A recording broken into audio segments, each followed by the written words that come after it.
Howdy.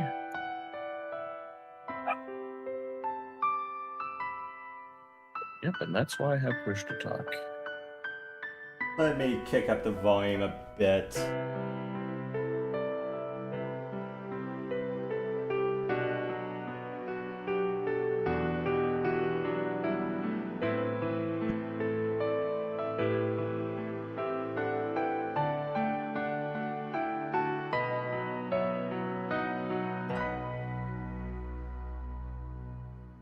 I'll be right back. Yep. I'm just warming up for a hot bit, and it looks like almost everything else is ready. Okay.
And I'd like to welcome you guys back to Metroid Prime 3 Corruption.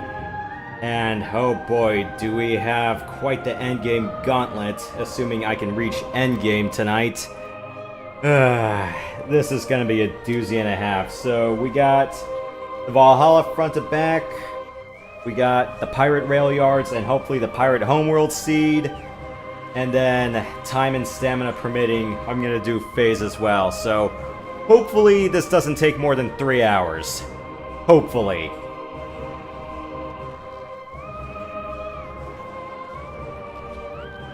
Oh, this is going to suck. Move this back a little bit further. I guess not.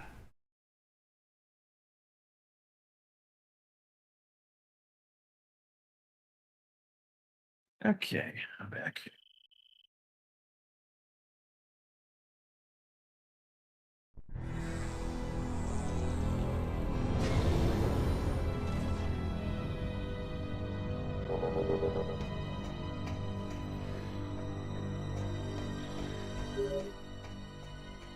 Outstanding job, Samus. I knew the Federation could count on you. The Valhalla. Well, it's official. You died, and now you've entered Valhalla. Admiral, please. Outstanding job, Samus. I knew the Federation could count on you. I've given the order to begin the invasion. I'm headed down there with the troops. Meet me at these coordinates. Admiral Dane is just so desperate to just tell you that you did such a good job. And I'm like, Admiral, I'm in the middle of a really crapshack ship, so, yeah, you can hang on to the invasion for a hot bit. I'm trying to figure out what the hell the pirates are doing here. Or what the hell they left behind.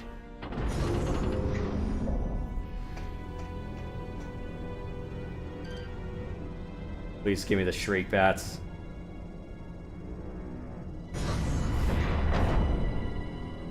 Assuming, you know, you can scan them amidst all that paraphernalia.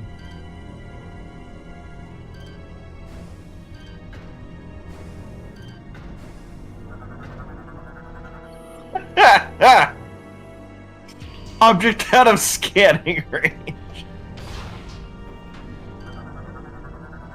Phaaze on Shriek Bat. Whoa.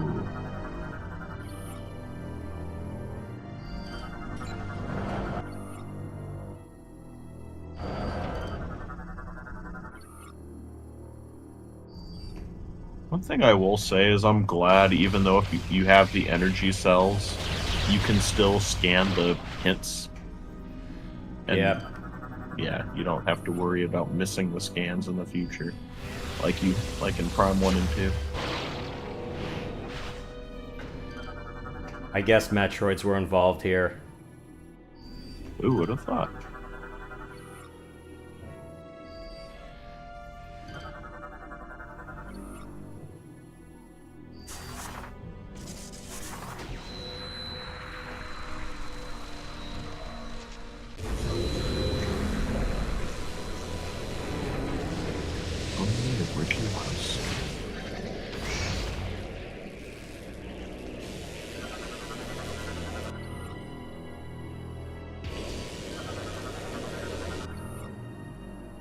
Not forget.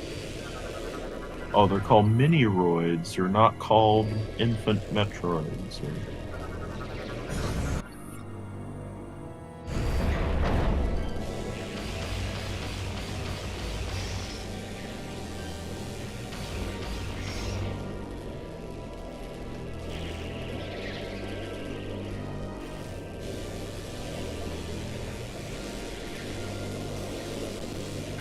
I would say that this would probably be the best Superman game ever, because you make good use of the X-ray vision, and you can perform surgical strikes with your heat vision, basically. Can't do that in any of the Superman games. In fact, I can't even think of any noteworthy Superman games. Me neither. So yeah, it's official. Metroid Prime 3 Corruption is the best Superman game. Ah, crap, I'm trying to remember which way goes upstairs or where I need to go progression-wise.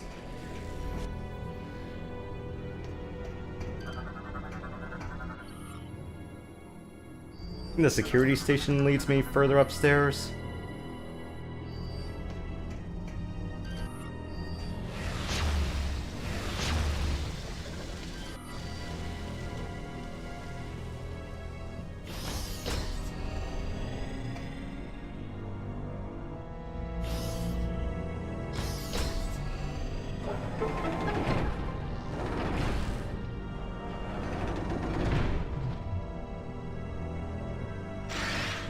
Gotta love how responsive these motion controls are. That's also because I'm way push. too close to my screen. Even if you weren't, it still would have been bad.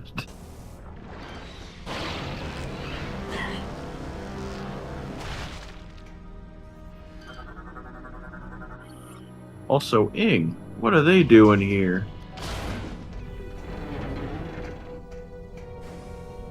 I guess it makes sense, given that the Ing originally originated from a Leviathan seed and ether, so yeah. I guess it makes sense for there to be a Phaaze version of an Inglet. Though I'm surprised we don't see any warrior Ings, as far as Phaaze is concerned. 2 E cells just to get a missile pack.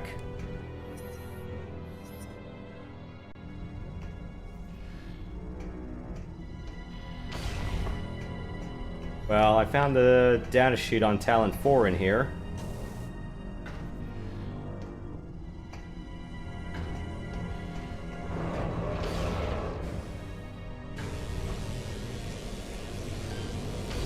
Leave me alone, please.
Oh. Crap.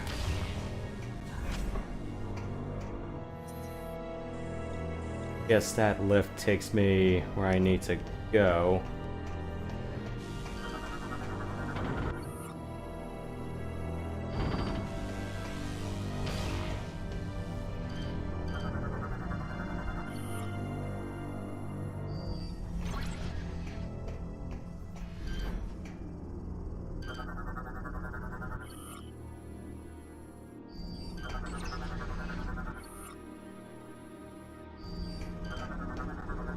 I'm guessing they had a Berserker Lord go nuts in here.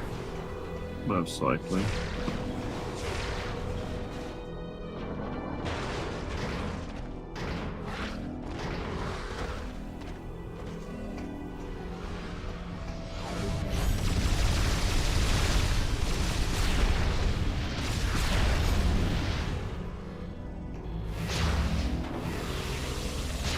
Did you already scan these things? Yeah, back on Norian. Oh yeah, that's right. They were on Norian. And you can get them one more time on Phaaze. Yeah, that's kind of what I was talking about, because I know that you encounter a lot of Phaaze enemies on here, as well as on Norian, so yeah.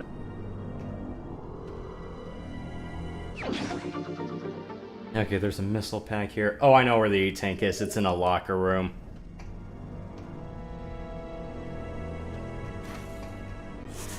Which one's this? The med bay? Yeah.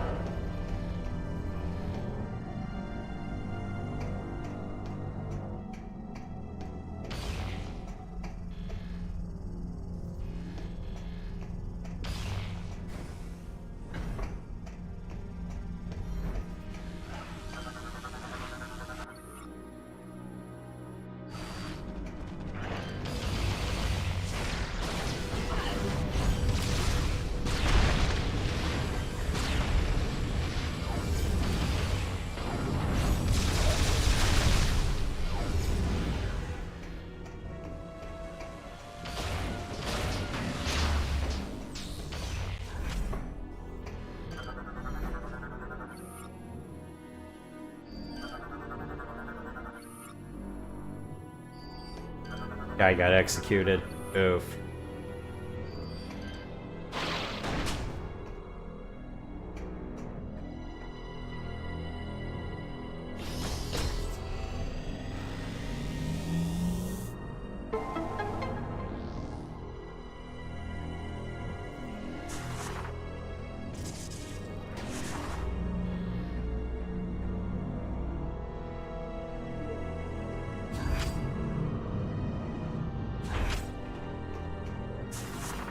Yeah, I do remember there being a power up here.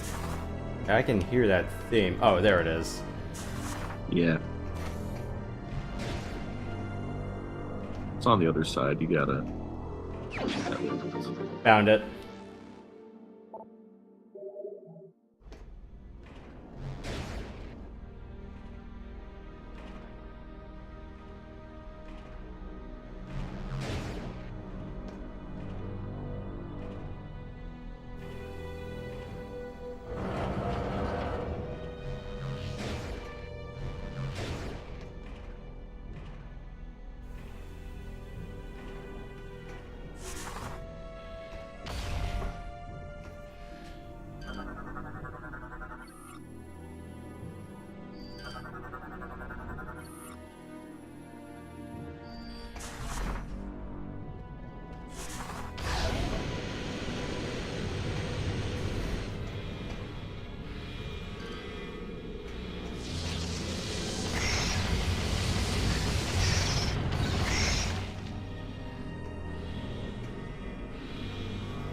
Oh.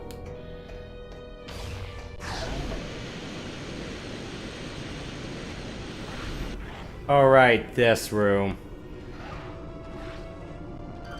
Yep, this room.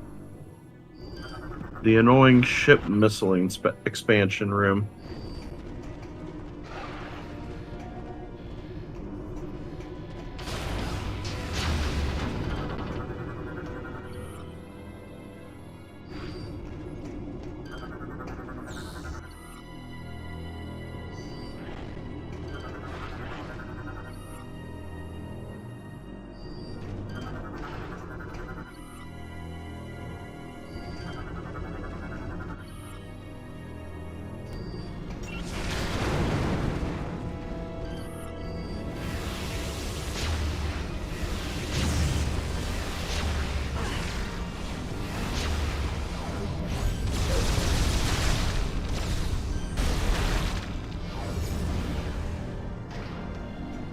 There's still more of you.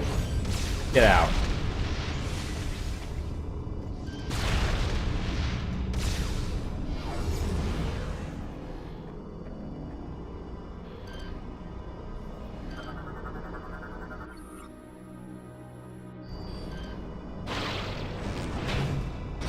Ow.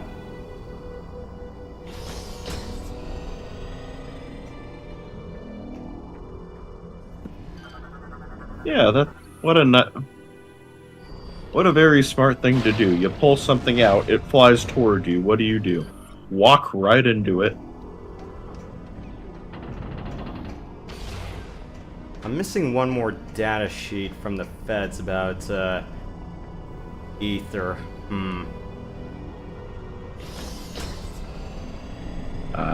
Do you get it here or no? I know I got the Talon 4 page here, but Maybe later on down the line.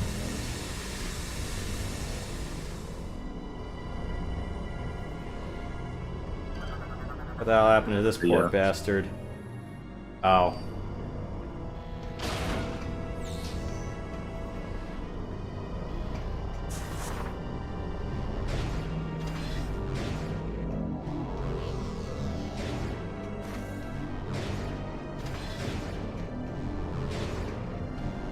Asset reuse. Not even once.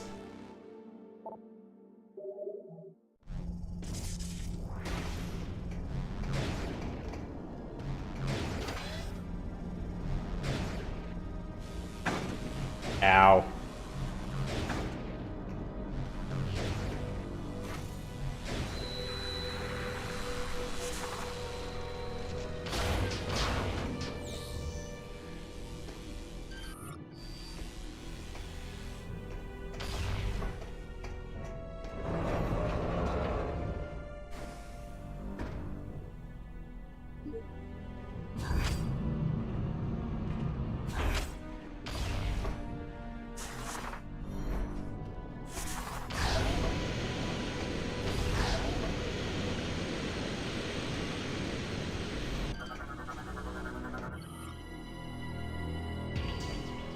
This place is a bit of a maze.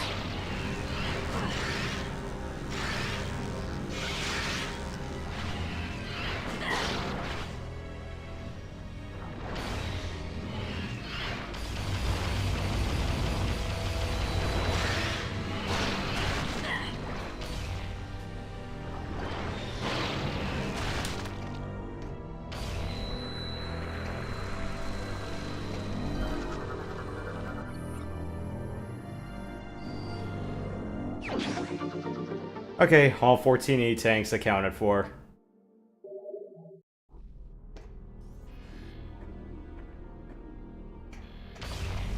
You know, one thing I've always wondered, the whole concept of grapple voltage is kind of dumb. Like, apart from, using it to access certain paths, what's the point of it? Like, I mean, I know it heals you, or you do damage to yourself if you release it, but, like, aside from that, like, what's the utility behind it, aside from taking out a niche amount of enemies? Like, I don't know. It doesn't really add much. Just a means to solve a puzzle. Yeah, pretty much. But then again, that could be said for other items too, so yeah. Yeah, I'm just missing the data page on Ether. And of course, there's a Federation green door. I'm like... the only Fed green door in the whole game. Yep.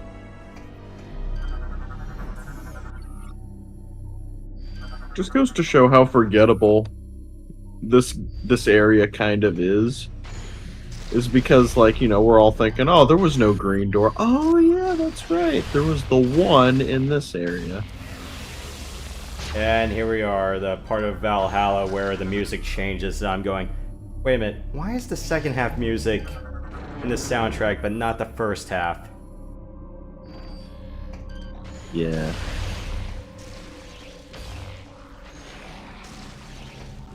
PED tank malfunction. Oh no.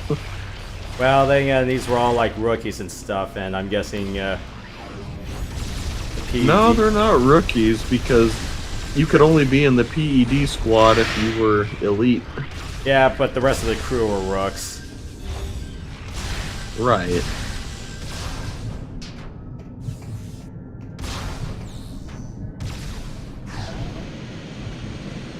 Are those splinters?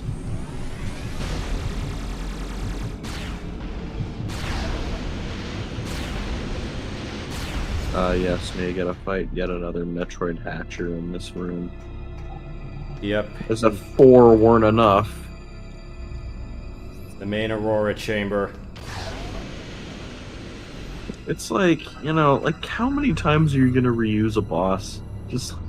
And you could kill it instantly with the X-ray visor.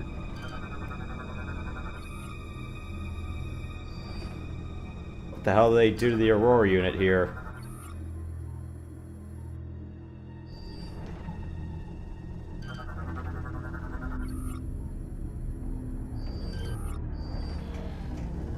Oh, the cables were torn apart. They most likely took it.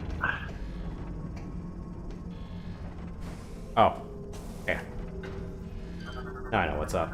This part here.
Done.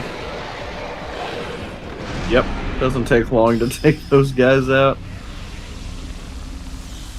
I mean, yeah, the first time is kind of tough, but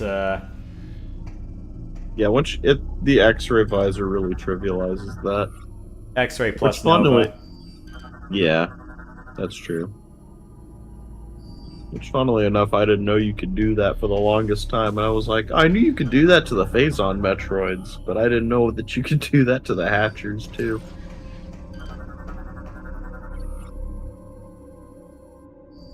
Yeah, they really ripped the Aurora unit, blew the tank open with a shit ton of explosives, and just ripped it out violently. Wonder if it screeched out loud as it got ripped. Like a... Yeah, I could probably see that happening.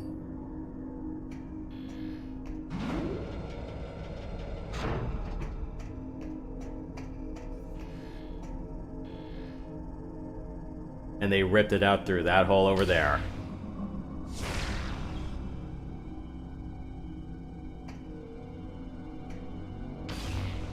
Yep.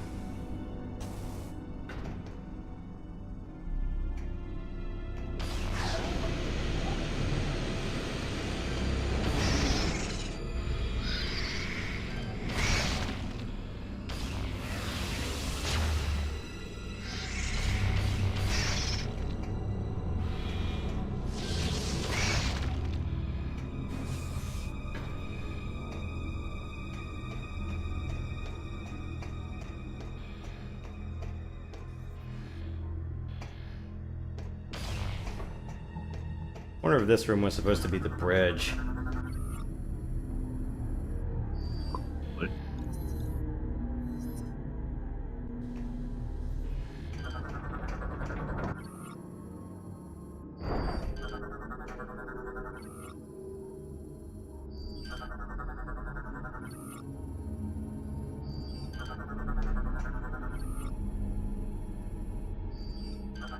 Alright, that's the last Federation page. Oh, that's Honor, not...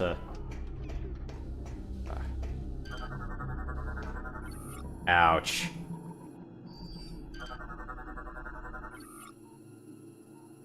Code is 78356.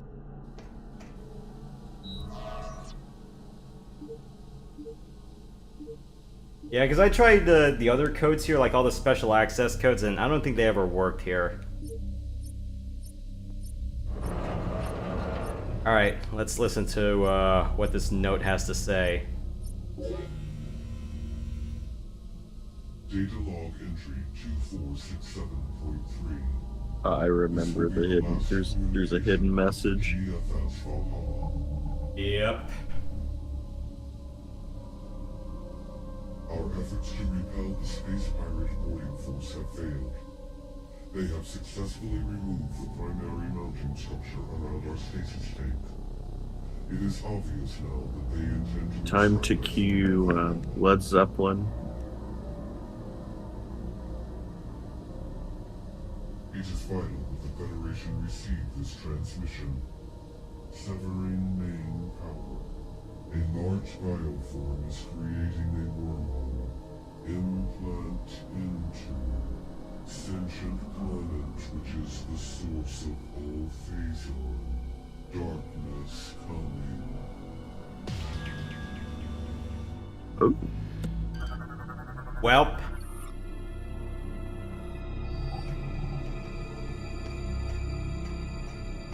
Yeah. Foreshadowing.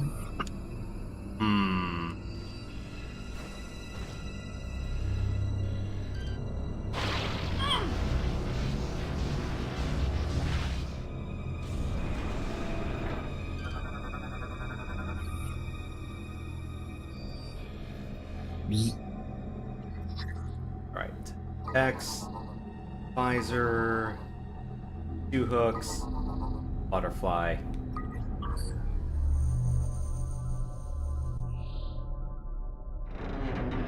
Yeah, it does kind of look like a butterfly.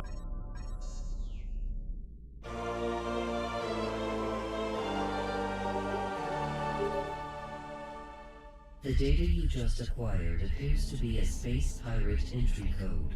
We are unable to determine its purpose at this time. Well, it looks like a bunch of Leviathan seed content, so... Yeah, I think we got your intel right there. And we've gotten through this in less than 30 minutes. Yeah.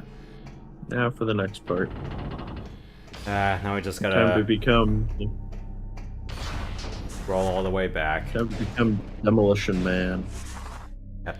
Or woman in this case. Wait, no, the Demolition team are men, so that doesn't count. You're just the escort.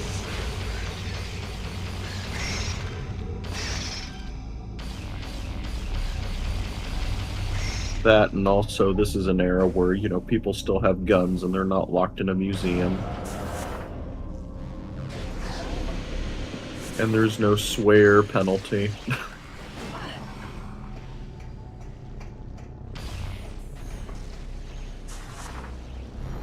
And the police officers actually know what they're doing.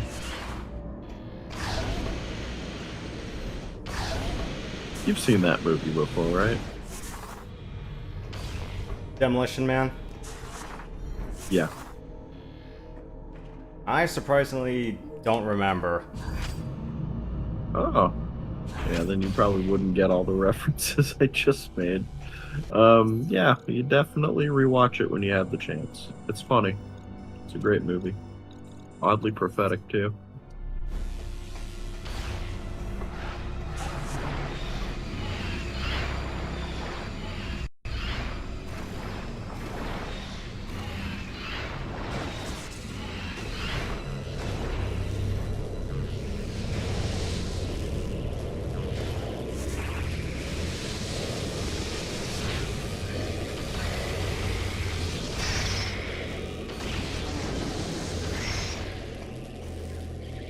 Where is that last asteroid?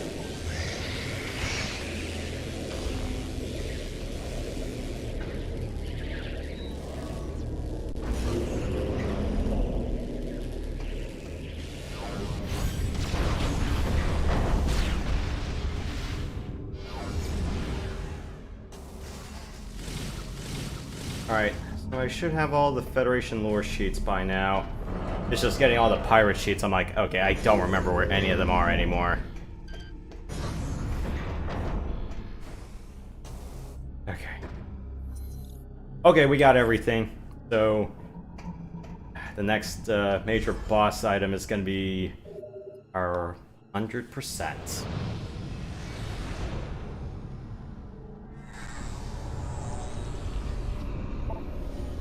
I just have to not fuck this up.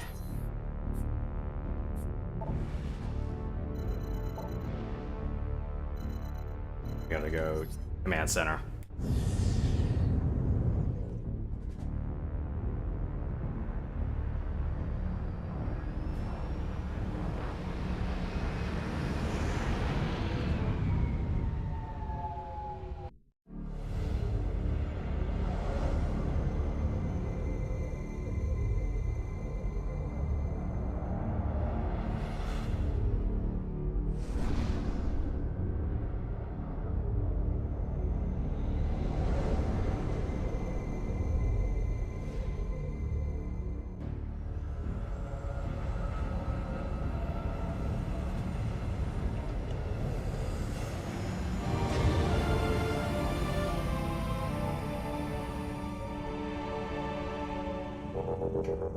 The thing that sucks is there's no save point right before the rail yard, so this is the nearest save point. I'm going, Yeah, that's one thing I don't like about this area.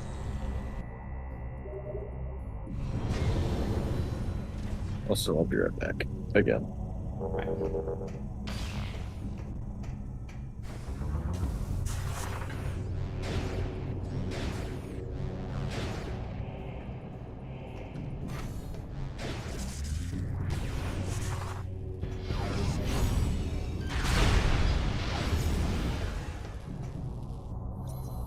Where do I meet up with the Admiral? Riaf. Okay.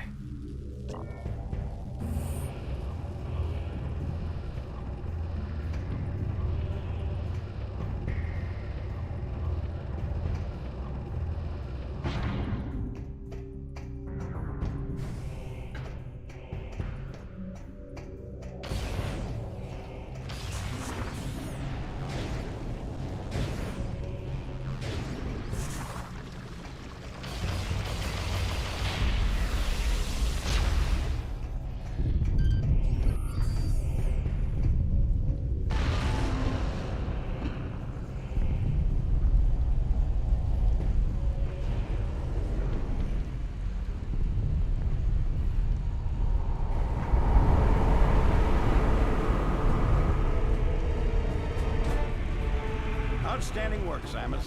I don't say this often, but I sure am impressed. That said, you've still got work to do. Up ahead is the pirate cargo line that leads to the sea. There's a large security door located at the end. 4 demolition troopers are needed to open the final door, so you need to make sure enough of them make it safely through this area. You are the only one who can destroy the seed. We'll help along the way. Once we get there, it's up to you to finish the job. We're right behind you, Samus. Do some damage. Using a transport as his own shield. Or his own umbrella. Fine.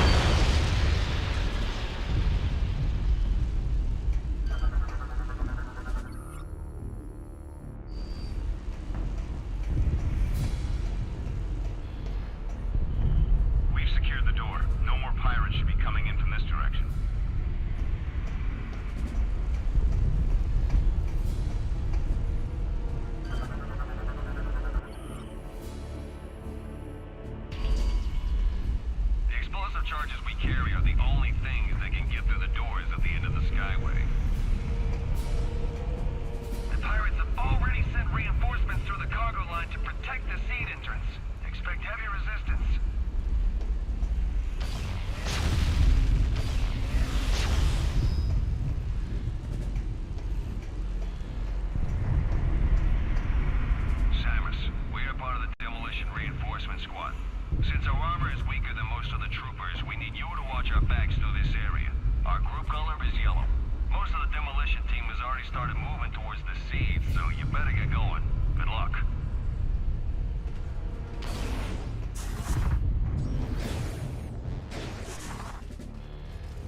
Alright, time to breach and clear.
Alright, I got your guys' backs. Come on.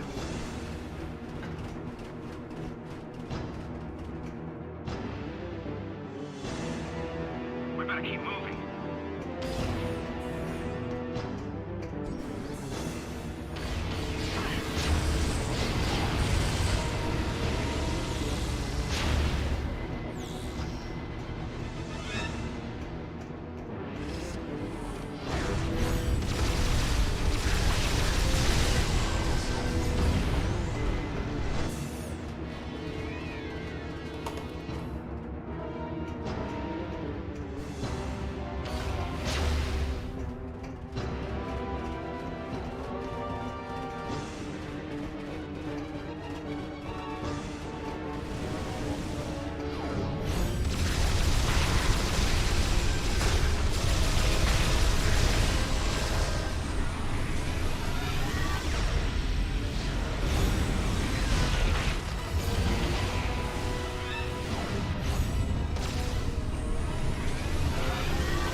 Alright, we're clear.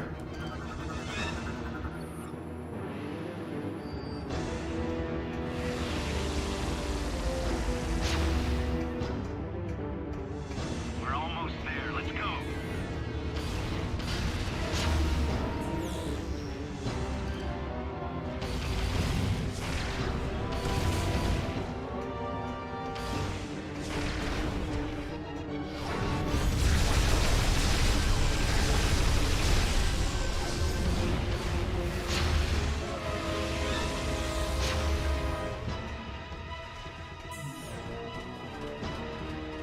Alright, team 3, go.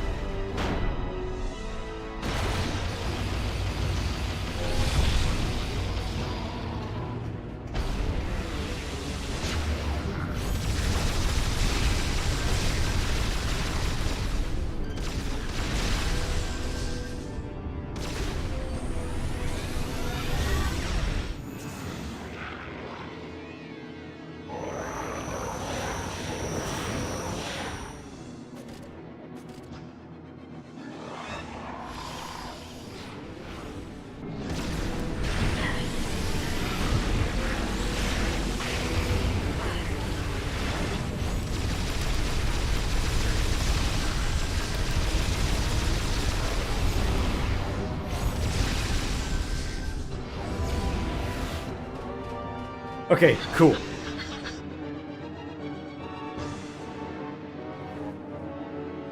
Problem is when they go hyper, I can't X-ray them, so... Just call it sell out and just... let loose a flurry.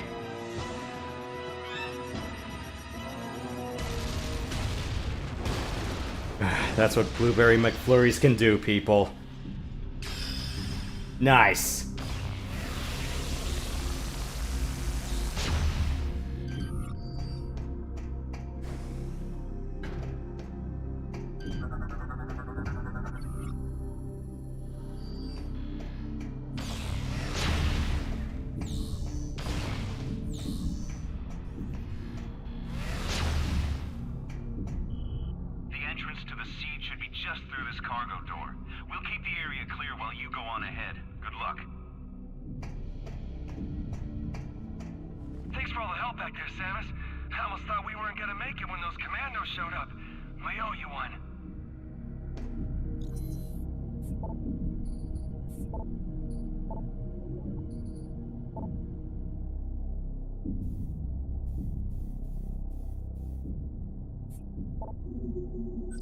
Yeah, the combat engineers, you don't really want them up front. We're our PED guys. Unless they all got whacked too.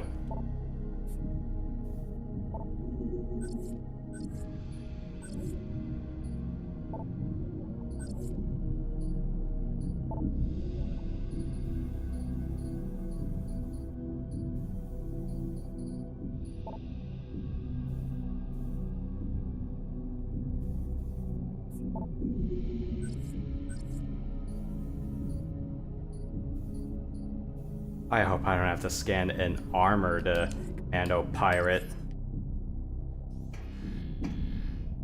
Because I didn't really have the time to do that.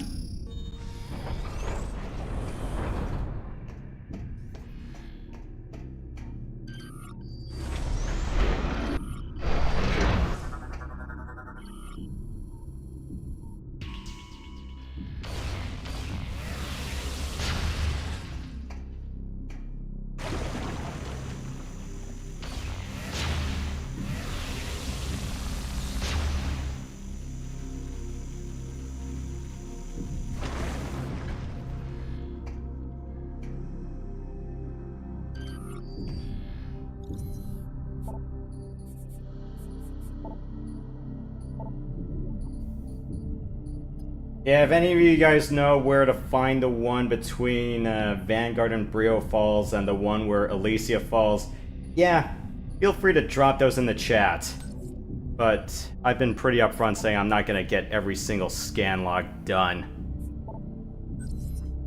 Not for Prime 3.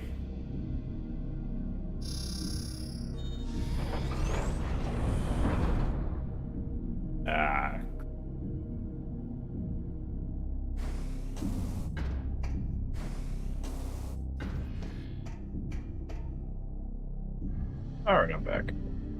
All 12 guys made it. Yay! Yeah, that Commando Pirate Rush kind of scared me a bit, because I'm going, yeah, I just went hyper, because I'm going, when they go hyper, I can't X-ray them. Yeah, exactly.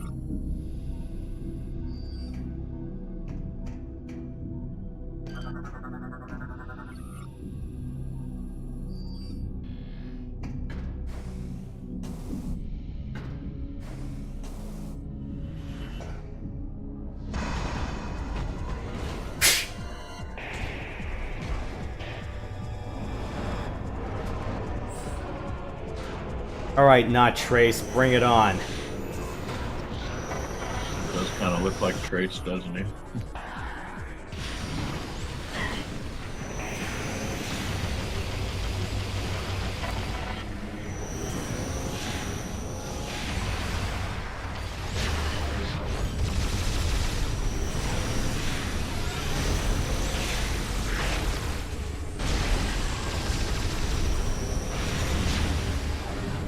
Alright, because they can throw EMP charges that can kill my hyper. Yep.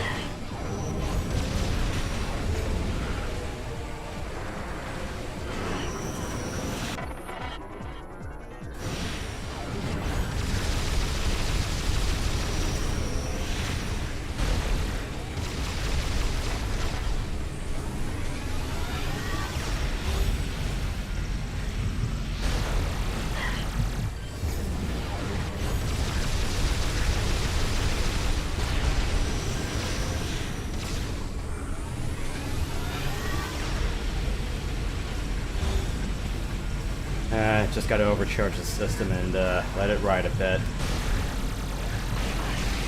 Yeah, don't just empty out your phase on like you did with Andreda. Yeah, I guess you took a look at that, and yeah, I did. forced it a bit too much. I'm going... I just need to be a bit patient.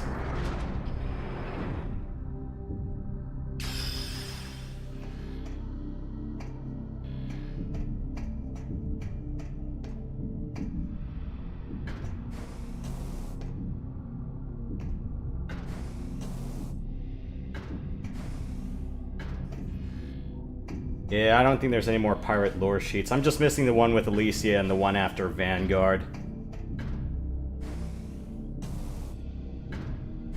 I thought there was one before the demolition run. I know I got that one. The one where Admiral Dane shows up. I know I got that one because that was before that one. he showed up. I got that sheet, but...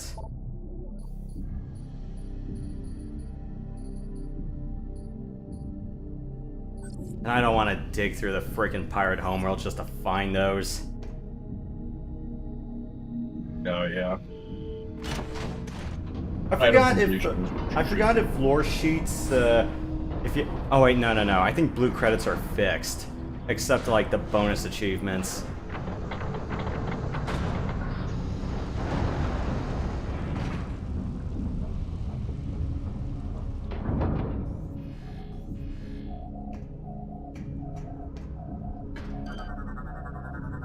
Data received.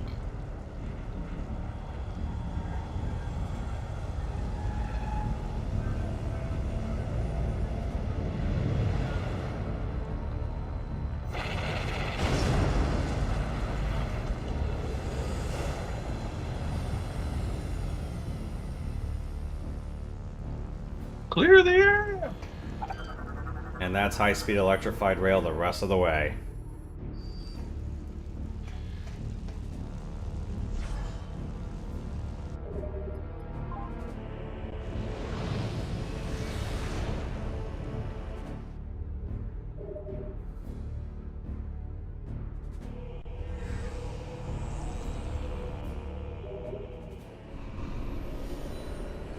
It's okay, Samus. You could screw attack a few more than 5 times if you really put your mind to it.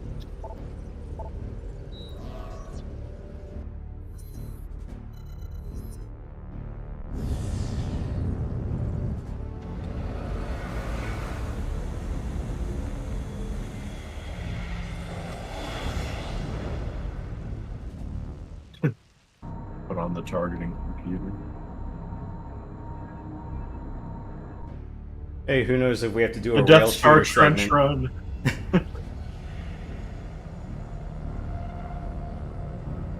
Maybe this place has an exhaust port. Who knows?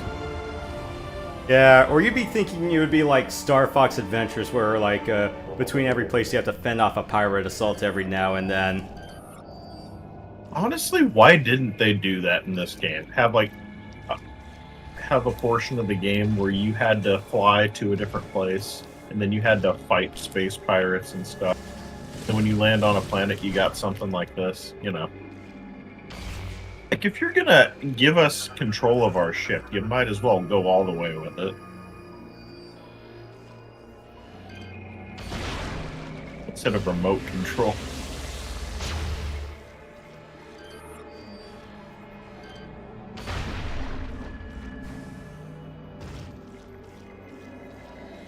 Yeah, why the heck is this not a scan?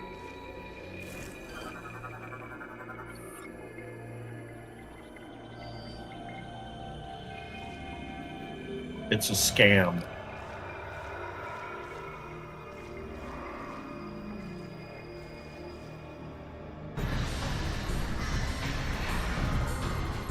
Somehow Ridley returned. Pretty much. I guess he didn't... Yeah, he clearly didn't die.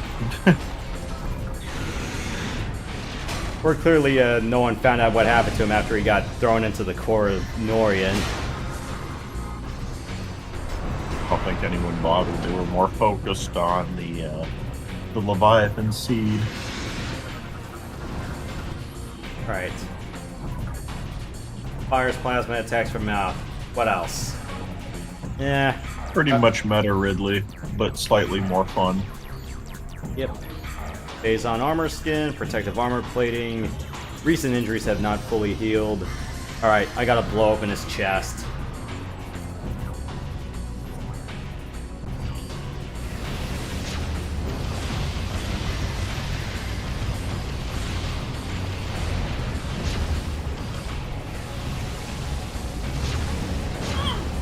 Ow.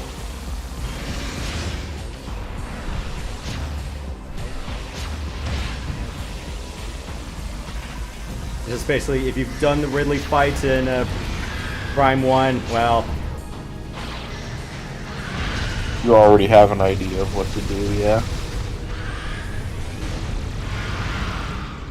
Out of the 3 seed fights, though, this one's definitely the best one.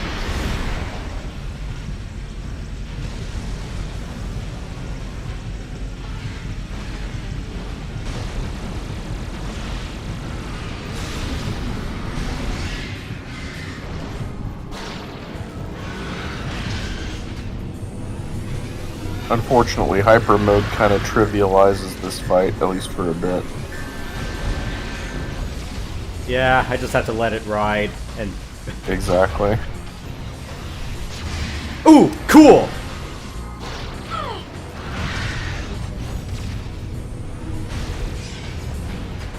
I actually knocked him out of the sky. Nice.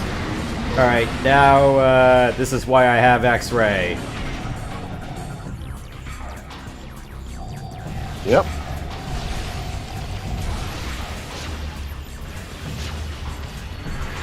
I'm pretty sure Ridley was also brainwashed by Dark Samus.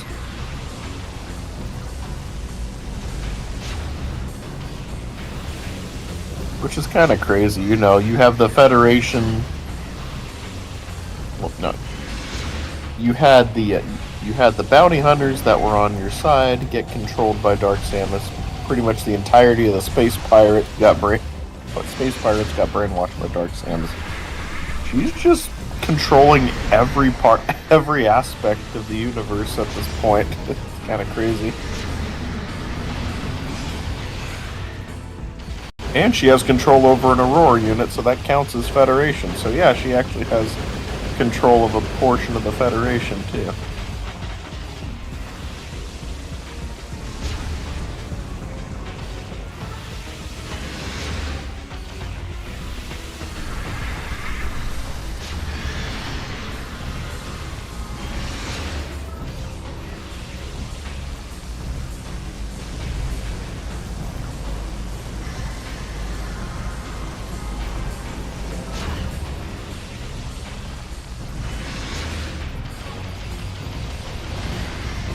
Jump rope. Or jump tail. Okay, that's one chunk of his armor Jump destroyed. dragon.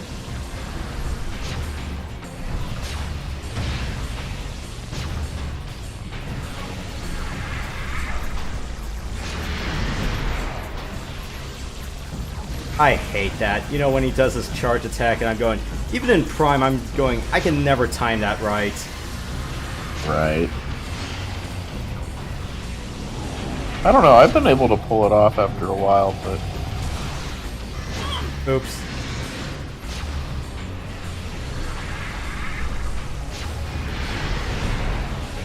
Yeah, at least in Prime 1, at least you can tell the exact moment of when to let go of the charge beam.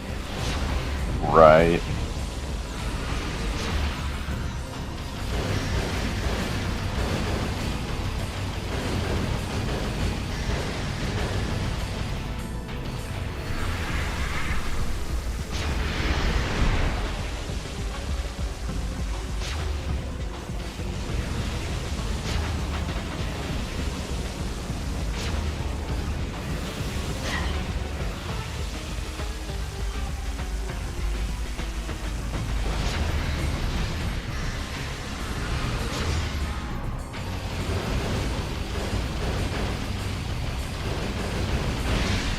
Nice. Alright. Gotta stun him. Target those deltoids.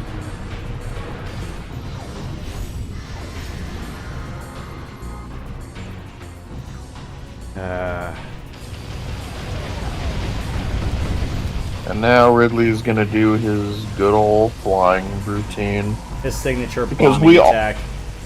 Because we all loved that in Metroid Prime, so let's do it again. Except it's not as obnoxious. Actually, yeah, it's not as obnoxious.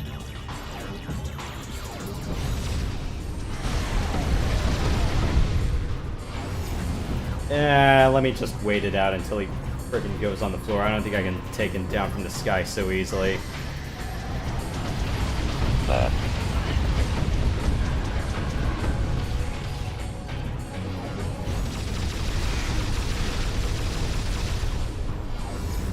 Okay, yeah. Let me just overcharge and ride this out.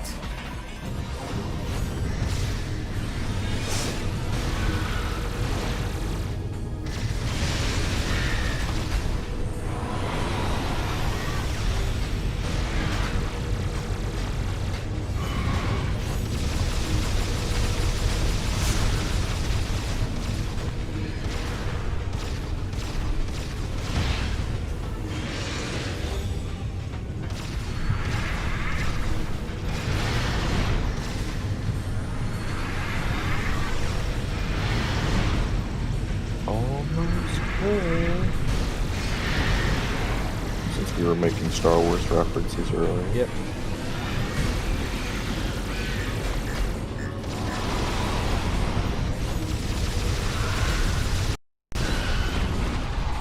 I could have let that ride a little bit more, but you know what? There goes Ridley, so... Doesn't matter. Yeah, he'll be back sometime. Metroid 2. Well, Samus Returns at least.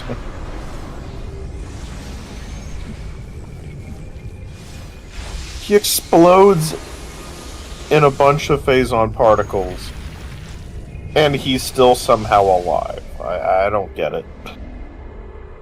Or it's like they managed to find, oh yeah, we have another Ridley specimen in cold storage. You want us to pull him out and have him hound Samus one more time?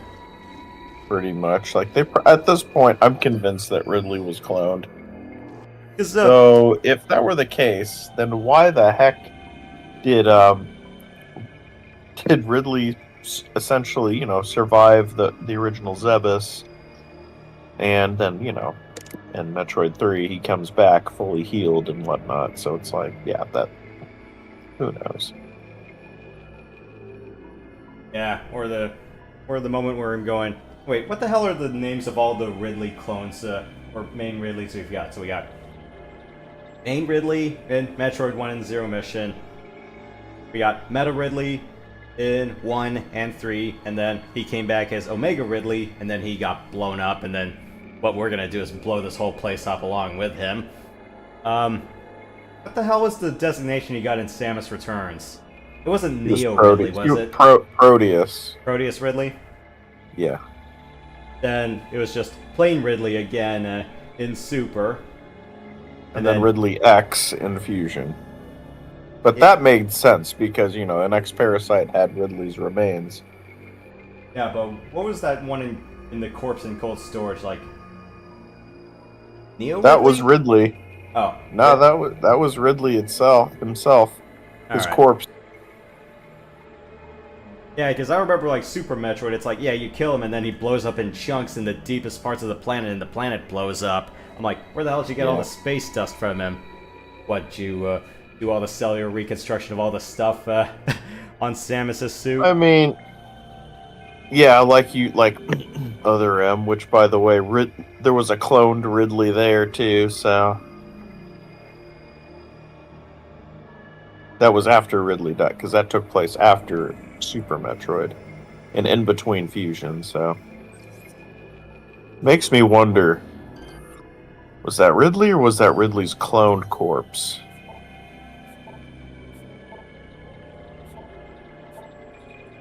Makes you wonder. I mean, it would make sense. I mean, Zebus did blow up, so how would they have recovered Ridley's body on Zebus? So, the solution, make a Ridley clone. And when the clone died, I mean, it was basically siphoned by the Metroid Queen in there.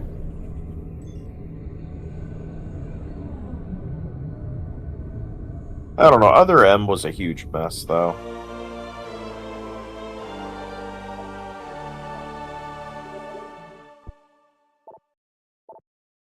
And then we went through the Metroid Other M, the game that caused a massive Metroid drought. And then the first game we get when the drought ended was Federation Force. That was not a good era to be a Metroid fan. Not at all. No, and it's still one of the few things that I have pretty much said out loud during that time, because I'll say this all the time, I watched the Fox TV Network's 25th anniversary special back in 2013, and they straight up said that science fiction was not our forte, and that was the exact same words I applied to Nintendo during that time as well.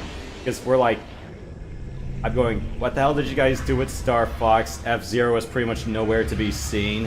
And then Metroid, Exactly. well, you just explained that. Yeah. But thankfully, Metroid made a comeback, and it's alive and well. If they told me that they were going to make Samus Returns, like if they announced that right after Federation Force, I would have forgiven Federation Force at the time. I mean, Problem is, it was just Prime Hunters, but with a more cartoonish art style. it was a chibi art style, and I wouldn't even call it Hunters because there's no deathmatch. It's just co-op and blast ball, whatever the heck that is. And nowhere near good as Prime Pinball, I imagine. I'd say they're about even, actually. I mean, because Federation Force wasn't a bad game. But in the It just context... showed up at the wrong time. In its context, it was... Yeah, Yeah. no. People didn't want to buy it because it's like, no, this isn't what we wanted after years of not getting a proper Metroid game. Seed as detected by our systems.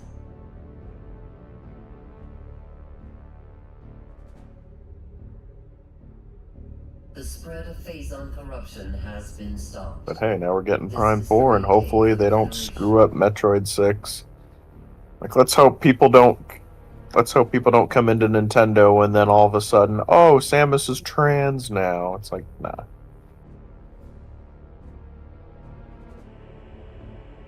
You want to kill a franchise, that's a good way to do it. Yeah, much less one that I would say, other than Phantasy Star, at least had, pioneered the female protagonist in video games. Right. Though I will say, the moment Sakamoto kicks the bucket, that's it.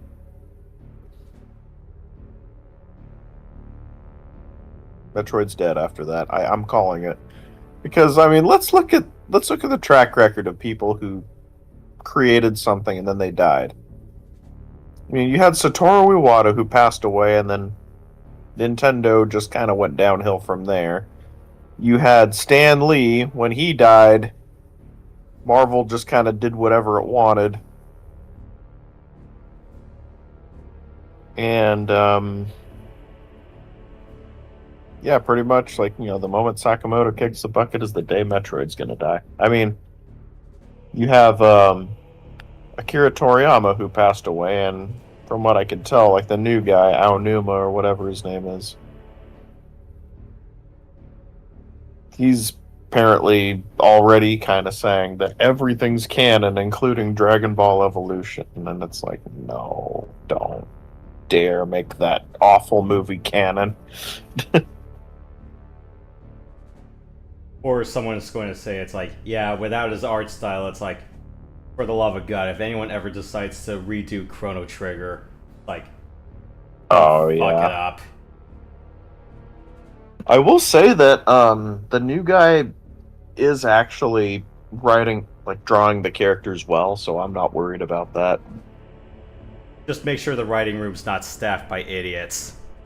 Pretty much, which is too much to ask, apparently. Or better yet, just screen the whole damn thing yourself. Yeah, but who wants to do that? It's like, you sure as hell can't ask anyone else in the production team or anyone in the editing team.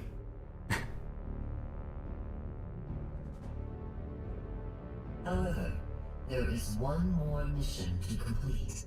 Skytown's Aurora Unit 217. So, I think we made some good time. Let's go to Phaaze. Yep. It appears that this is where Dark Samus and her main pirate force are stationed.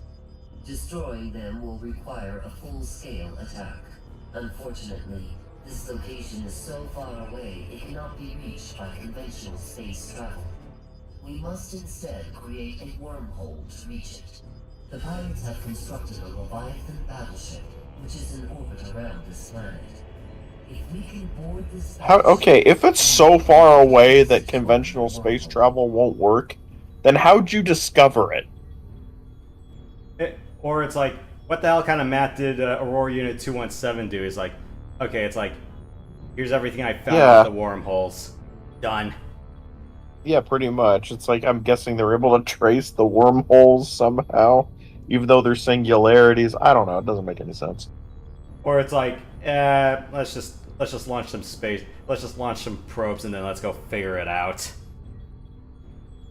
I could see that, but even then, the Leviathan seeds were relatively new. I mean, they kind of knew that they existed because they ran into Talon 4 and Ether, but after that, it's like the wormholes basically just kind of showed up and they were all taken by surprise. So there was no way for them to really track the wormholes unless, there was something to do with Valhalla. I don't know. It doesn't make any sense. I don't think you would have gotten any data off the Valhalla. It's like, assuming you do this before you get the pirate code, I'm like, you probably wouldn't get the data that way. Right. It's like, it would make sense if you got the pirate code first, and then it's like, okay, I did all the math, and here's everything I got the Leviathan specs from. It's like, okay. Like, wait.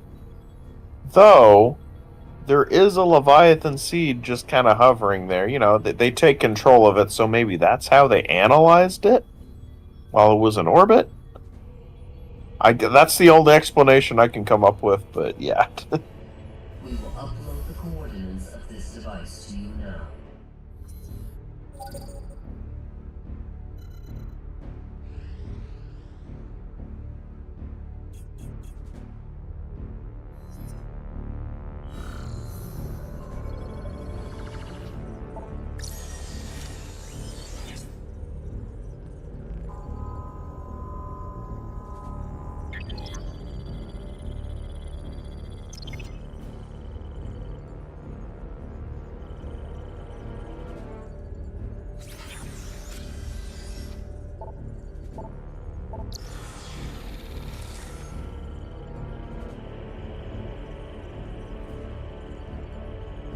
$5,000 damage overall throughout this run? I would have thought I would have taken more than that.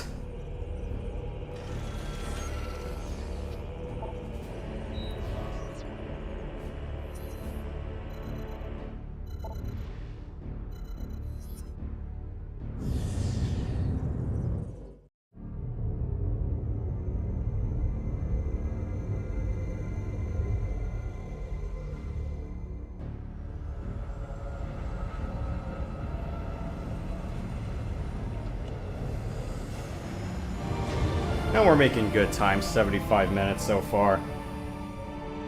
We can do this.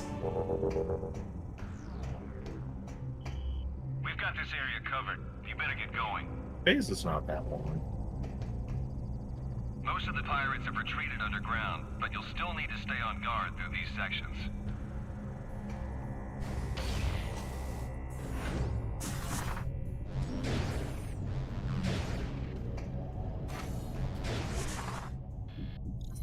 Which way to the command center? 2F.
it just kind of boggles my mind. It's just like, okay, so you have the grapple voltage, and then you have the hyper grapple, which you don't even use most of the time. So they not only decided to have one version of an item that really doesn't add anything to the game, but they decided to add a secondary part to it. It's like, what?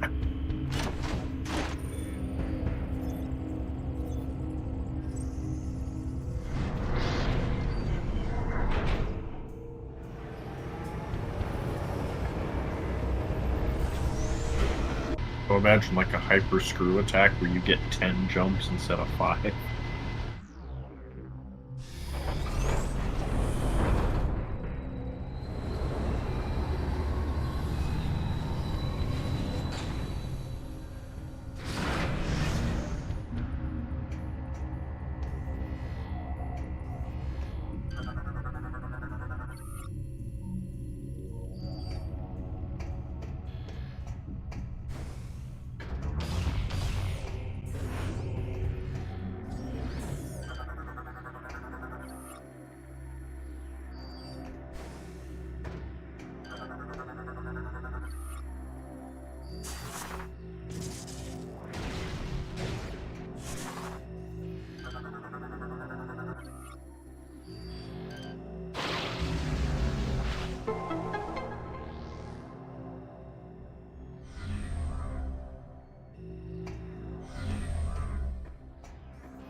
Samus, we have gained control of the Leviathan. Now we'll be able to open a wormhole and warp to Phaaze. It's time to end this. Once you rendezvous with the fleet, we'll head straight into the belly of the beast. I look forward to fighting alongside you again, Samus. Godspeed.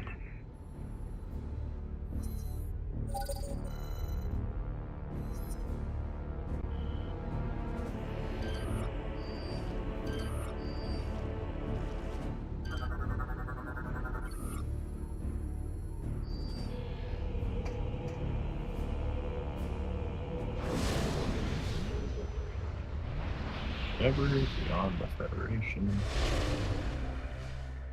Never be on the flagship Olympus again.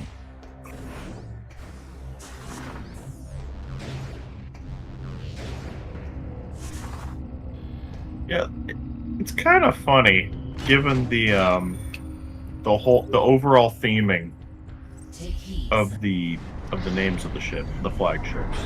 It's like you have the Valhalla, which is Norse.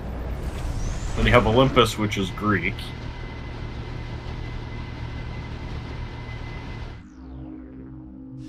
I think in Prime 2, I forget what the flag, I forget what it was called in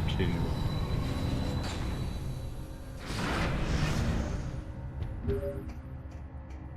Take heed, Samus. Once you join the fleet and the wormhole to Phaaze is opened, there is no turning back. Please be sure to prepare yourself. We wish you the best of luck.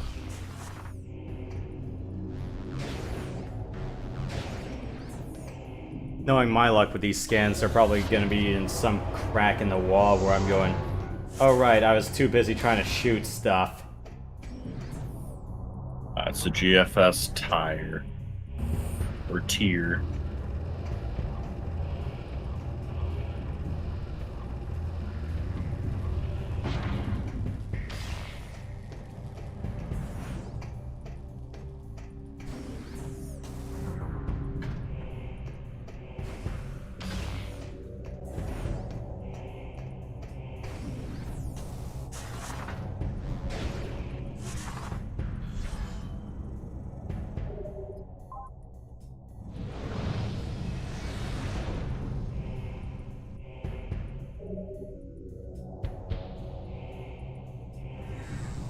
Well, I got all the items. Really, it's just getting what's left of the lore, if I really feel inclined to do so. Eh. Which I don't. Yeah, I was about to say, don't waste your time at this point.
Imagine measuring something in kilograms instead of pounds.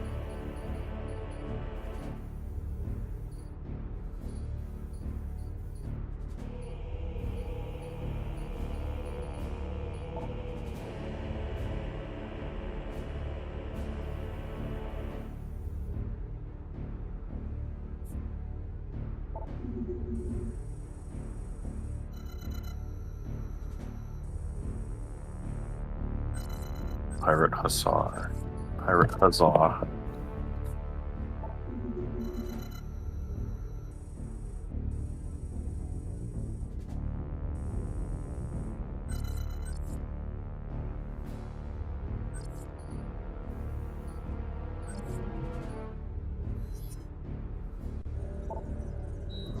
Yeah, I kind of don't feel like wasting too much time, so... screw it. Let's just do it. Let's go to Phaaze. I already saved, so... if I didn't, then I have a problem. Yeah. Yeah. Because you don't really get an opportunity to save after this. Nope.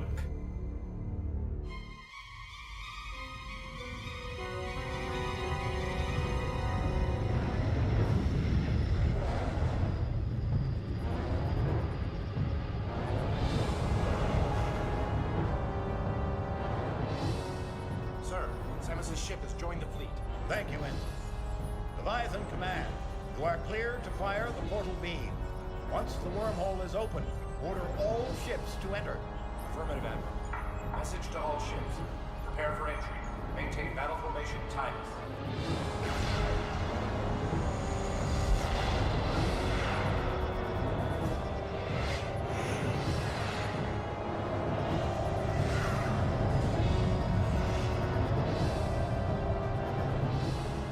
You call that a fleet?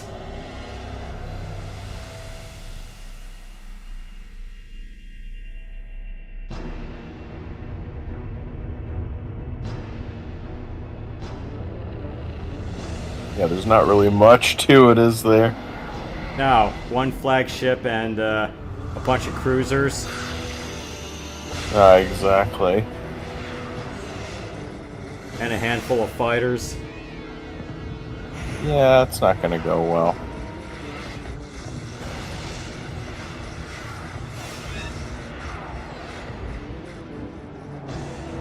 They're definitely outnumbered.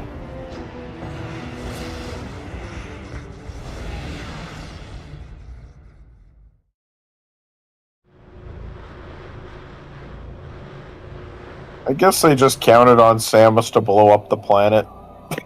Which, you know, makes sense. Given Samus's track record of planets. We're dealing with a phase-on threat. Mm-hmm. You would have thought they would have more ships to spare after taking the pirate homeworld. Yeah.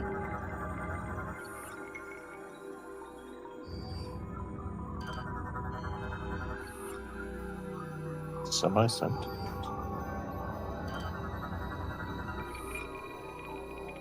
The scent of decay.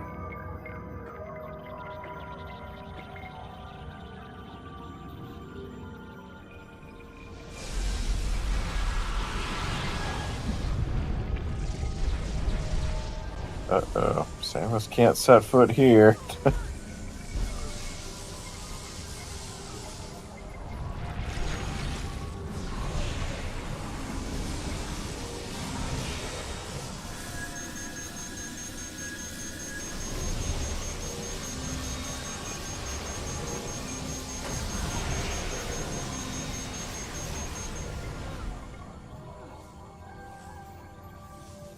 Gotta vent those tanks. Yep, all 14 of them, or 15, but... If you looked at the scan visor, you notice Samus's eyes are just completely glow in the dark now. Yep. Due to critical levels of internal phazon corruption, the emergency vet override has been triggered by the PED suit. All acquired energy tanks, all 14 of them, have been vented to temporarily prevent total corruption. Hypermode weapons no longer require the extinguishing of an energy tank to use. We're now permanently in hypermode. Fortunately, vent override can no longer be used. Damage as well exposure to Phaaze's atmosphere will continue to raise your phazon level. Yellow bar at the top of the HUD. If your phazon level fills completely, you will die. Gee, thanks. Yep.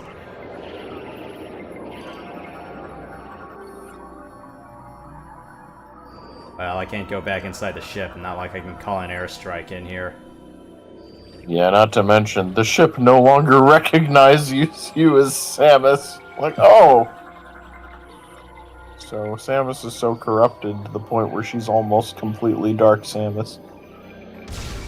With completely azure eyes and, irises. Pretty much. Black irises. No. Blue on blue. Yeah. Well, yeah. Yeah, blue on blue. I can see the blue.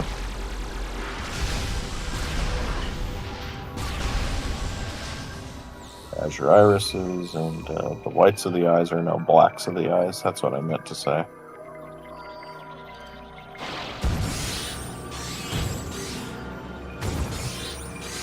About 1,500 health I have, and then... Oof. I think I got about 20 minutes. Yeah, don't think about it.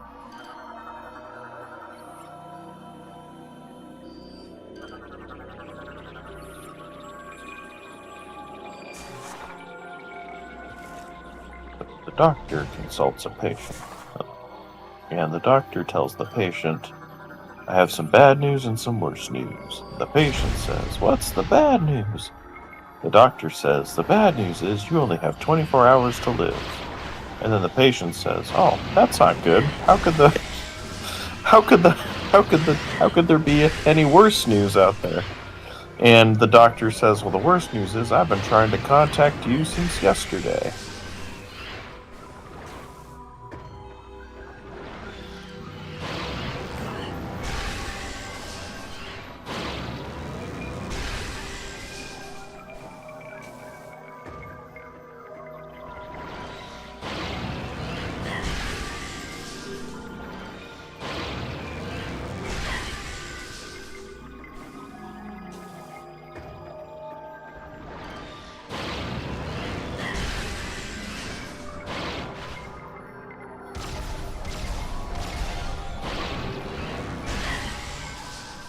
So yeah, patient already dead. No idea what the doctor's doing.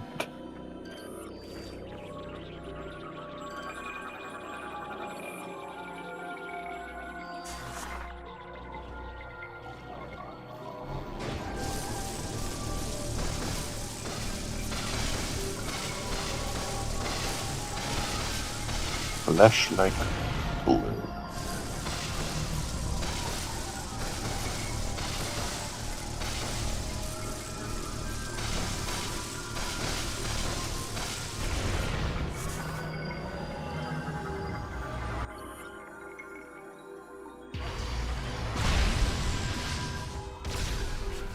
Thanks for sucking up all my puff.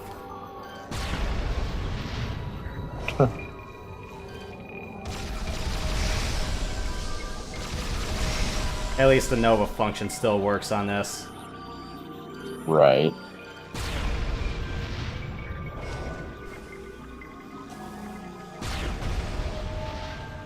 Yeah, that's extremely broken. You have X-ray visor and you have the Nova beam, basically.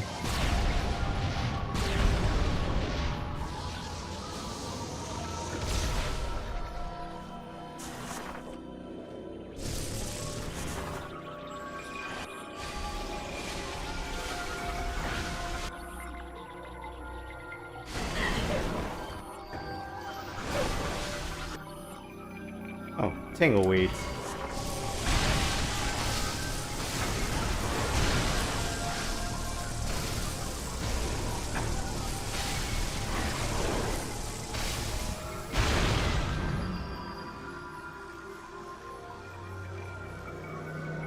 Give me that little anti-phase on, please.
Jeez, everything on this planet hates me. Yep. I'm surprised you didn't scan that.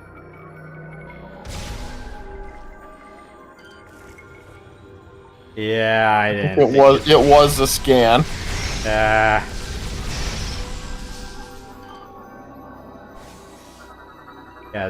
that maw is, but that one creature that grabs you isn't.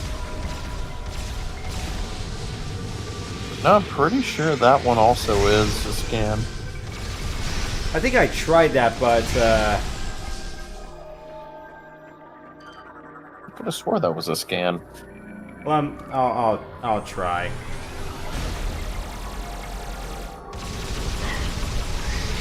Oh, not this, but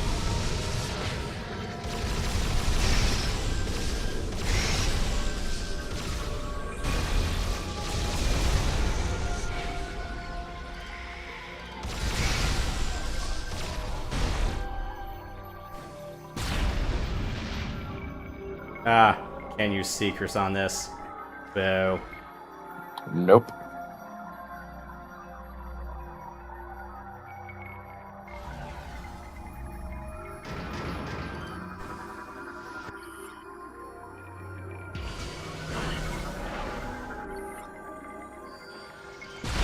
Ah, you didn't scan those. Oh, the Hopper Metroids and these are different.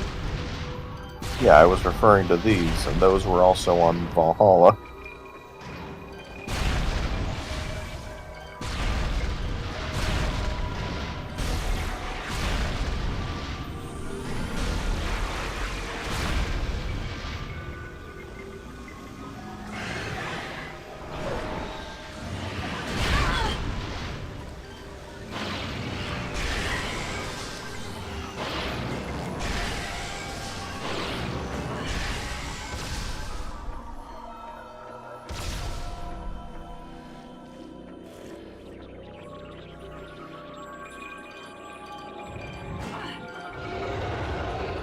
Yeah, this one ain't.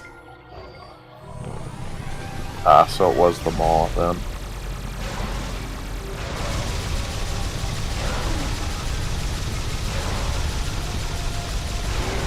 It's funny how this has 5 eyes, but it's not a seeker missile target at all.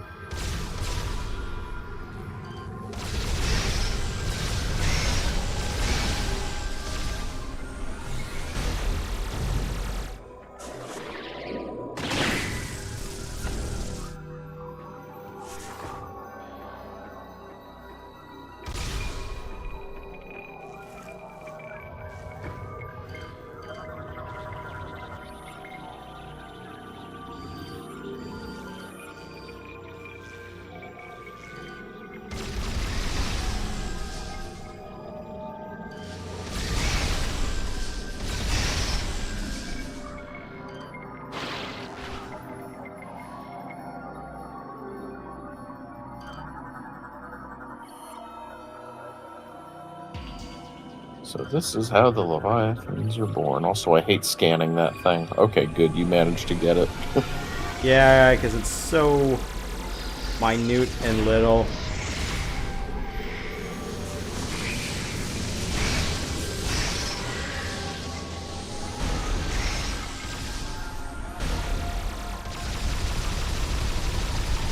At least your Wii remote will vibrate the moment you know you're actually hitting it. Right.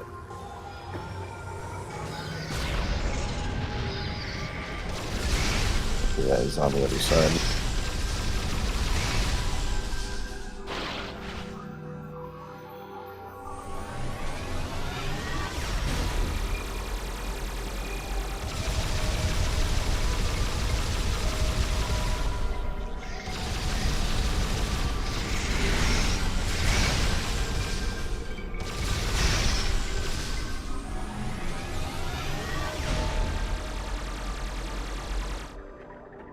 All right. That floor is lava. Yep.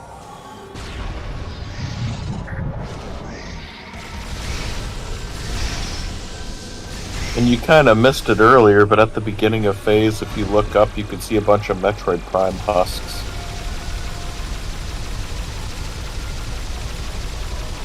Oh, the spider husks? Yeah.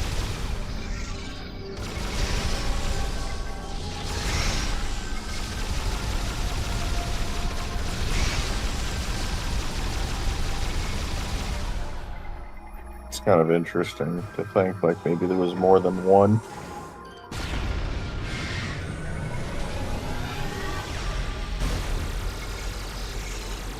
Hence 4.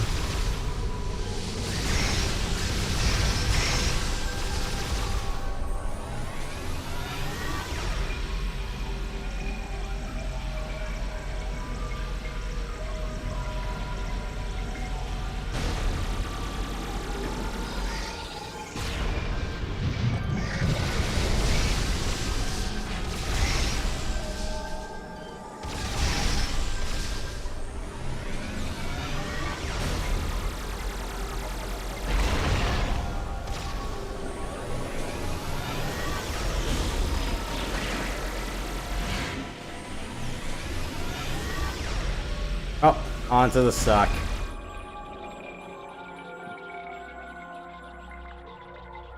Yeah, I don't know. The first part of the fight is pretty good.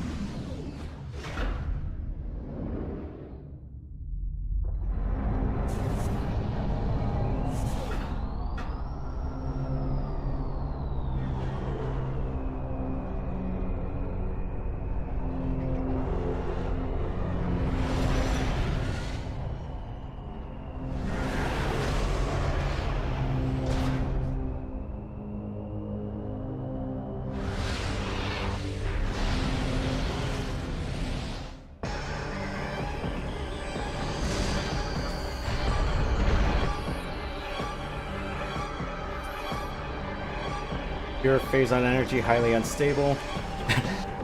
Alright. Just use hyper mode. And can make echoes. Alright. Yeah, and you have to scan the echo as well.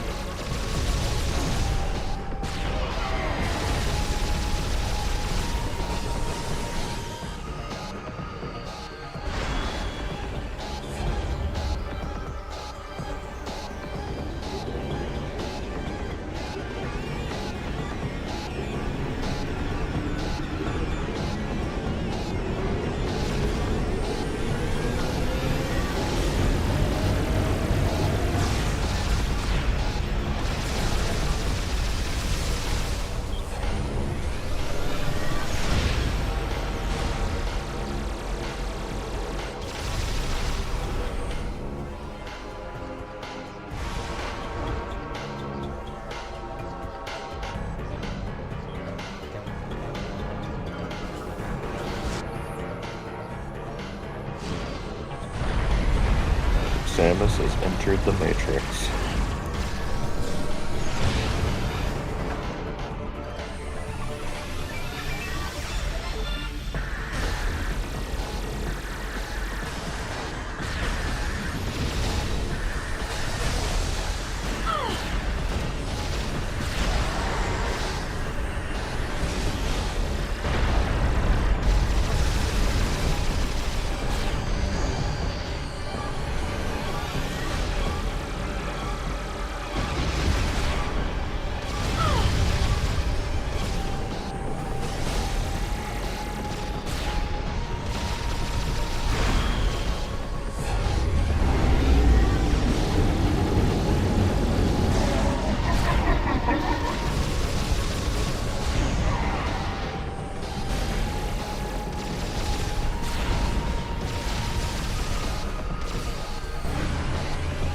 That signature laugh.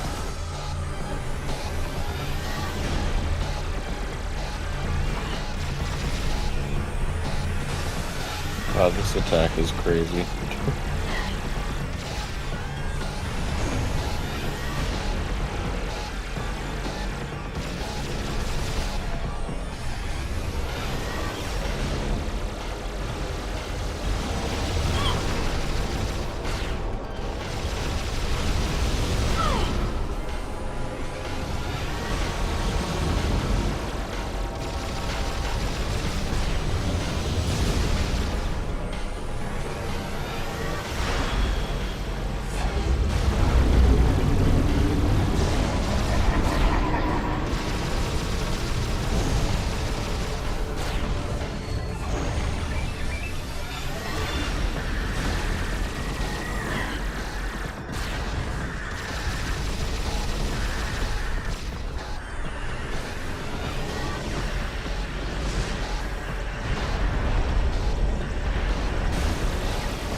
That was a clean shot.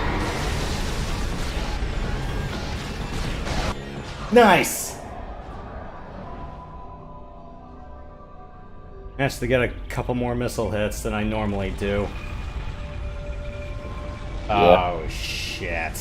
When she rammed into you, and you managed to get off that charged Phaaze beam, that was pretty good.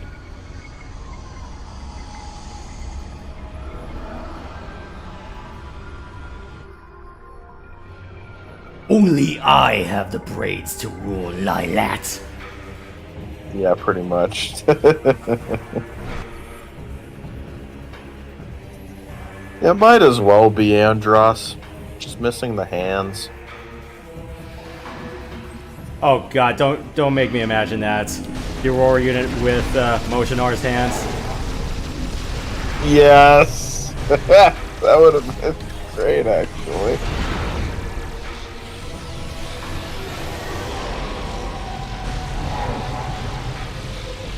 Except they'd be much bigger.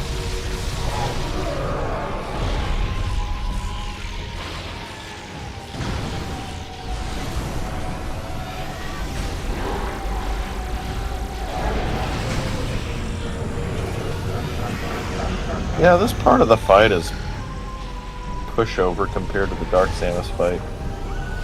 It's just a waiting game.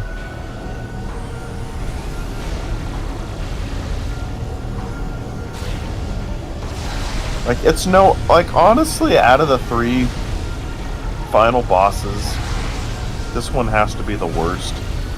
I did like the Dark Samus fight at the beginning, but after that it just goes downhill from there, and it's just not even hard. Now, The Emperor was something else in Prime 2, and Prime 1's Metroid Prime was great, because it put all of your abilities to the test, basically. This, it's just whatever this is.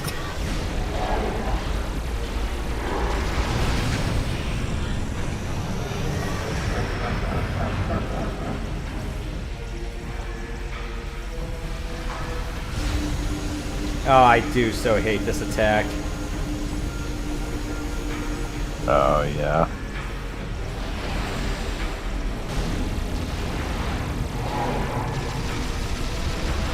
It's one of the more annoying attacks.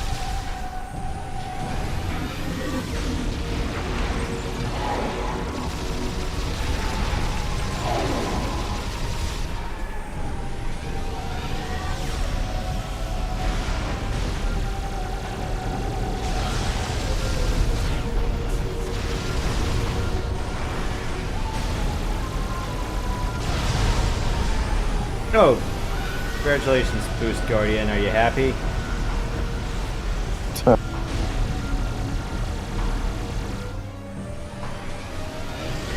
Wish you had to make a. They had to make a reference to Prime 2.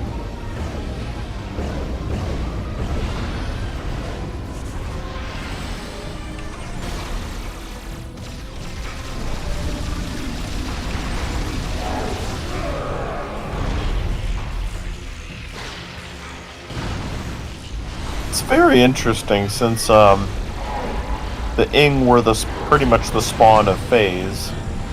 How come Dark Samus and the Ing were at odds with one another? Kind of interesting.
Well, I blew the spine off, but...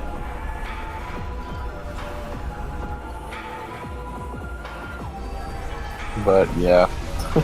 Now for the easiest part of the fight.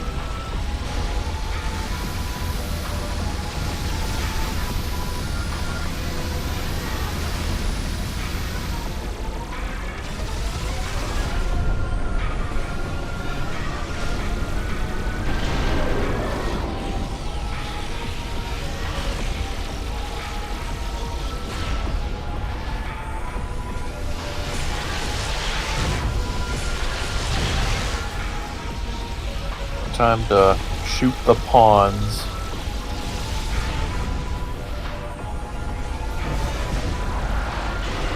Oh, no, I'm not letting the Aurora unit take a shit on me. Either the pawns or the occipital lobe, one of the two.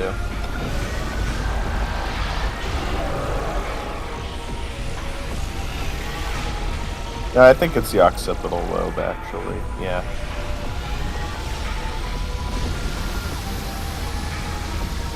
Yeah, this part of the fight is utter cake. If I go down, I'm taking you with me! Yeah, literally. It's Andros. Yeah, thankfully the Aurora unit doesn't, you know, vanish and go on the opposite end of the map like that. Yeah.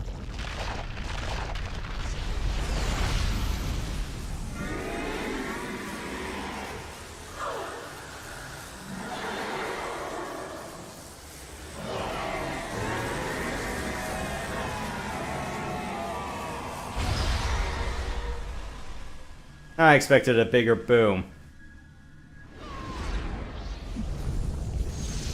And congratulations, we've successfully conducted chemotherapy. Pretty much.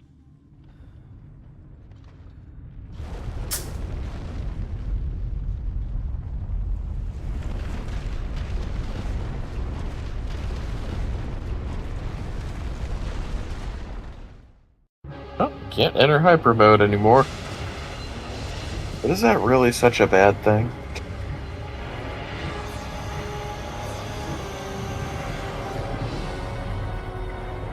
Sir, we have confirmed unstable energy spikes in multiple locations on the planet. It's a chain reaction. It's accelerating. The planet's going to explode. Order the fleet to disengage and prepare to retreat. Activate the Leviathan's warp field. Get us out of here.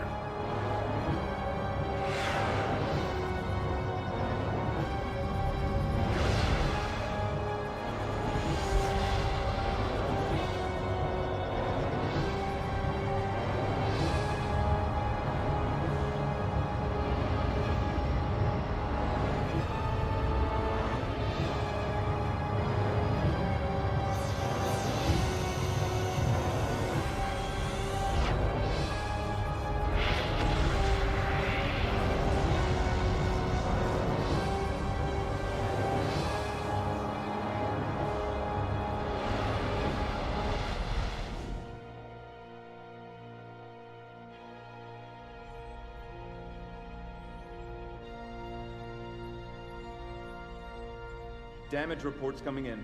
We've lost 37% of the fleet. Half of the surviving ships are reporting heavy casualties.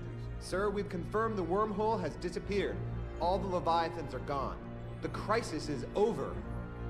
What about Samus? Negative, sir. No contact.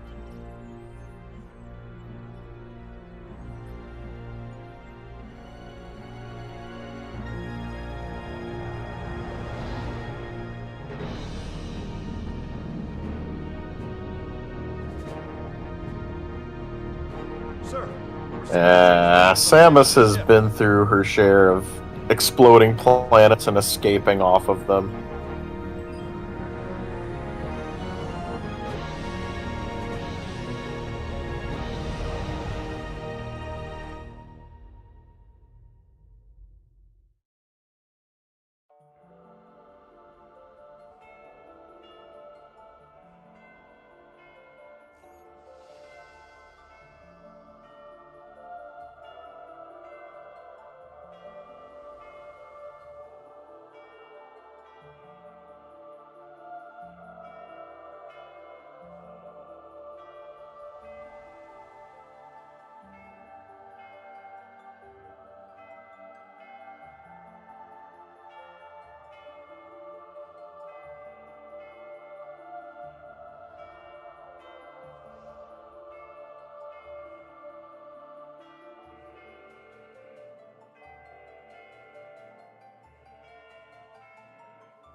And so ends the Metroid Prime trilogy. And I guess Samus liked Alicia more than the rest of us did. Or, what better place to be left alone than a Chozo world?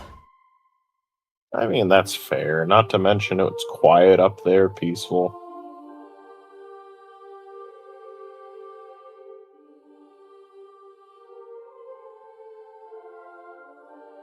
But still, it's one thing to actually be there and another thing to play it and go through all of the zip lines again and again and again.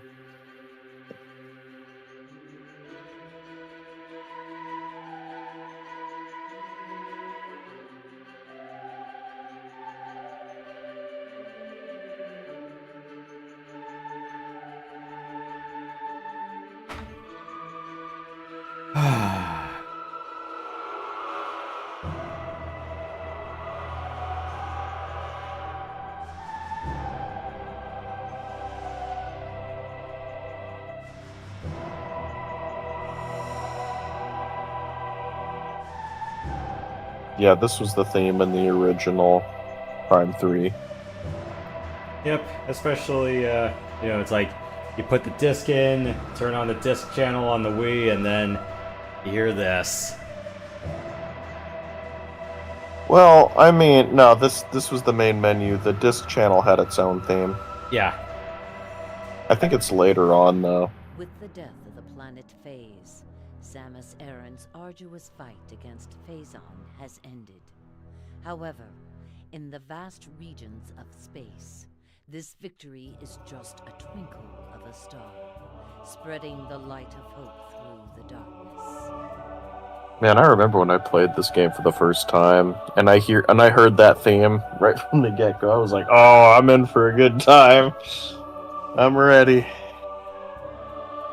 Yep.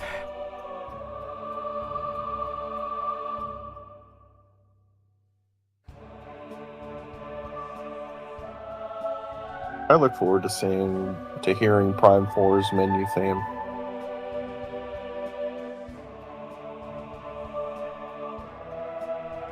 I just wanted to come out already. Come on, it's August, and we still don't have a release date. I can almost guarantee it's going to be a holiday release at this point. Yeah, if it's like Thanksgiving, oh, definitely, I'll give it a whirl. If it's Christmas, I'm not going to be able to get it yet, because I'll be visiting my folks at the time. Right. Unless I decide to get a copy out there, or I'm lucky enough to get my hands on one. No, for sure. And all I'm just, fingers crossed, it's like, please be $60, please be $60, please be $60. If it's 70 or 80, I'm hoping it's like, you better have a lot of good replay value or a lot of exploration to make up for it. Yeah. That's the part that frightens me, I think it's going to be 60 on the Switch, perhaps. No, then again, they're raising the price of the Switch as well. So, yeah. I don't know. I think it's going to be 70, unfortunately. You just hope that 60 to 70 leap, say like 60 from the Trilogy to 70 to Prime 4, I'm going, you better give me a good bloody adventure on top of that. Or, between Breath of the... Or it's like, between Breath of the Wild and Tears of the Kingdom, I'm going, yeah, I hope you can justify that.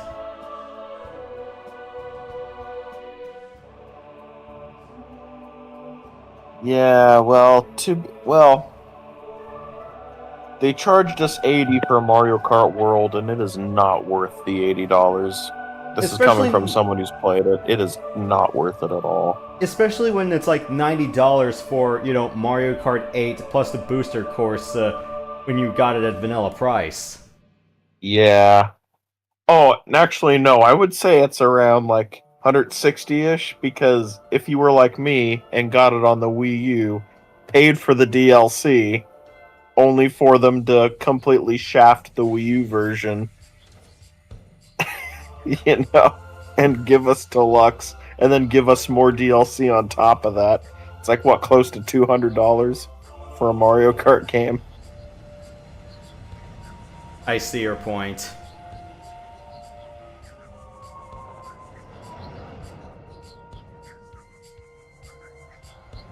I was so upset when I saw the Deluxe and that it had a proper battle mode.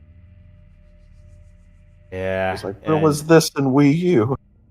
Oh, and whose chip is that?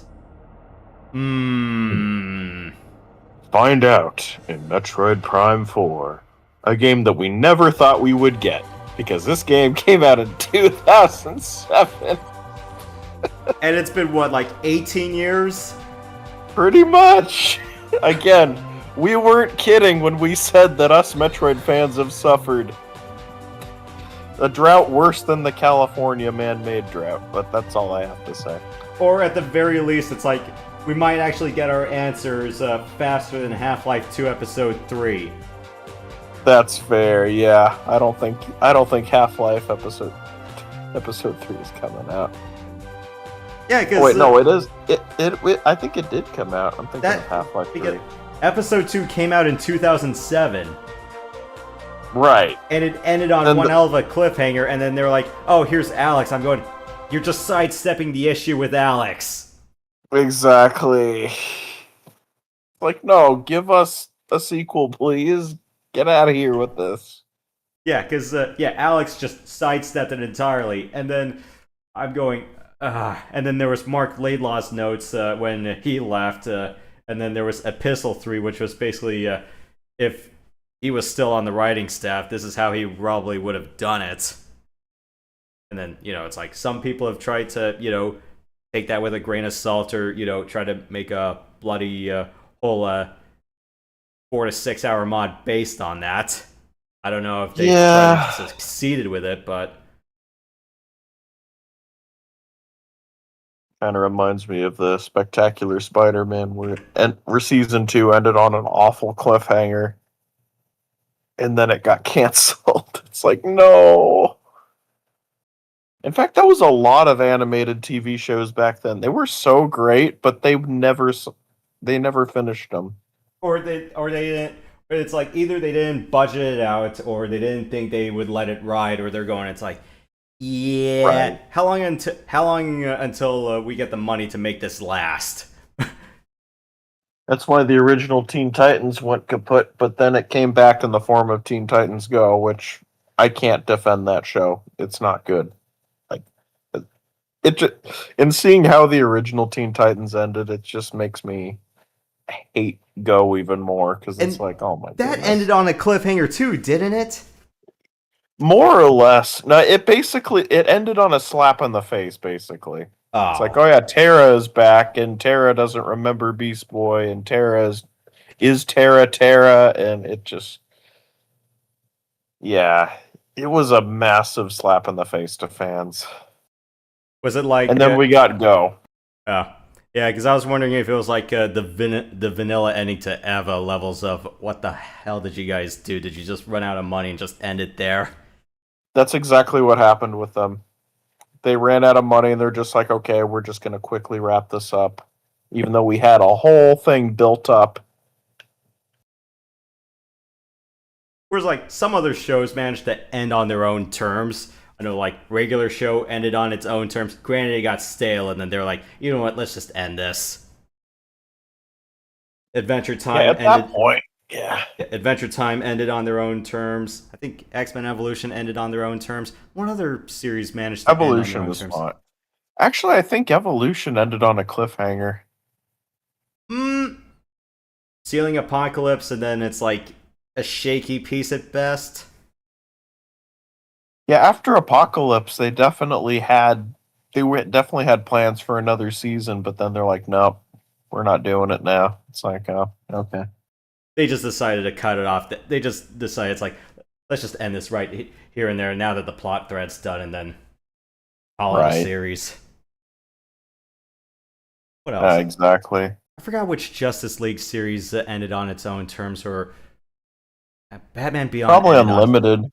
Yeah, maybe that one. I think Batman Beyond ended on its own terms as well. Yeah, it did. Did Static Shock end on its own terms? Fine. Oh, wait, what? Oh, Static Shock? Yeah, I think so, yeah. Alright. Because I know they definitely had, like, their own grand finale, and I believe they ended on their own terms. Right. I binged Static Shock, like, about a couple of years ago, and yeah. Yeah, because I remember it was like... It's a good show. Yeah, Virgil and his pops actually came to terms with each other. Right. And the mom, he got closure with his mom when he went back in time, basically. Yeah, that was a good episode. I agree. Yeah, unfortunately, it's like the only episode I can clearly remember off the top of my head was when Richie got shot in the leg. Right. Yeah, it's like, I hate to say that, but it's like, yeah. It's always that one episode that sticks with you. Mm-hmm. And I remember the Batman, like not the original animated, but the Batman, the 2000 series. I know that one. I know what you're talking about. I don't think I managed to see it through to the end, though. I did, and it ends okay. All right. Like, it's not too bad, but it's definitely inferior to the original 90s animated series, which is, it's a classic, and everyone needs to watch that. Yeah, that series from what I watched, yeah, that one was a good one.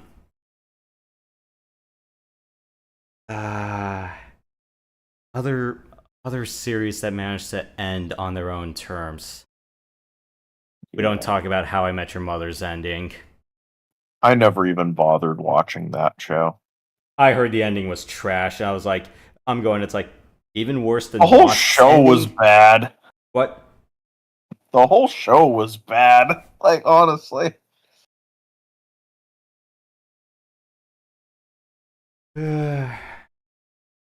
Just classic CW nonsense.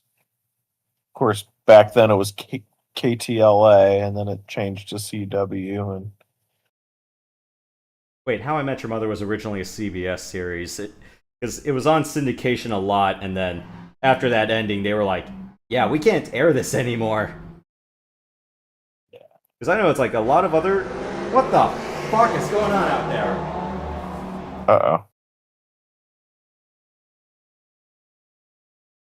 Because I know it's like other live action series managed to end on their own terms, or at least they didn't piss everyone off with their ending, and they managed to get a good syndication or streaming run right after that, or at least not be delegated to home video hell, or at least going right. Yeah, it's like we'll get the box sets, but I'm gonna make absolutely damn sure we are skipping this episode, or we are not gonna see this. Yeah. Then there's Seinfeld. I know Seinfeld definitely ended on its own. Yeah. And what a great show that was. That was a good show. I liked Seinfeld. And then Julia kind of made fun of Jerry after that when it was David Letterman's finale. It's like, yeah, top 10 things celebrities wanted to say to Dave, and Julia went, "Thank you, Dave, for letting me be part of another disappointing series finale." And Jerry's like, "Seriously?" Yeah, I remember that.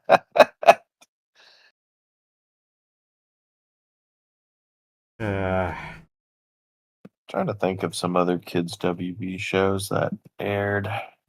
Oh, you remember The Mummy? Yeah. The Shadows of the Magi series? Yeah. Yeah. I need to rewatch that. I mean, I saw bits and pieces as a kid, but yeah, I need to rewatch that. I really like Jackie Chan Adventures too. That was a good one. I should have binged that on Amazon Prime when I had the chance. You can binge it on Watch Cartoon Online. That's what I do. All right. I think you did the same thing with Transformers G1 and the other series, right? Yeah. All right. They have all the cartoons on there. There was another more recent Transformers series. Just gotta find it again. You reminded me, it's like, if I ever go to the arcade again, I know there's a Transformers sit-down light gun game. I think it was Transformers Human Alliance. It's yeah. Yeah, it's a 2-player sit-down light gun game. The one with the pedestal turrets. Yeah, I do remember that. Also, it was War for Cybertron. That was the series I was talking about. All right. It was a Netflix show, but it was actually really good. I was pleasantly surprised when I saw, I'm like, oh, wait, Netflix? Oh, it's probably going to be either really good or horrendous. But no, it actually turned out good. Not just Netflix. It's either very good or hot garbage. If it's based off of an existing book, it's usually okay. But yeah, other than that, it's just not good. Or they try to adapt something and make it into something else, and it's just, yeah. What other good series or two I remember off the top of my head? Or Shaolin Showdown, which did end on a cliffhanger. I have not watched the follow-up series to that. Shaolin Chronicles, I saw it. It's not as good, but it's not bad. Yeah, I'm trying to remember what was the last episode I remember watching with it on. I think something Oni and Chase had to team up together reluctantly to stop, but I think that was the last season I recall. There was also Ozzy and Drix. Oh, yep. I've seen based off of the Oz. Yeah, the movie. Yeah. I've seen a big chunk of this series. Man, there was another one that I was thinking about. Then I lost it. Man, what was it? I know Johnny Test was a Cartoon Network show first. Man,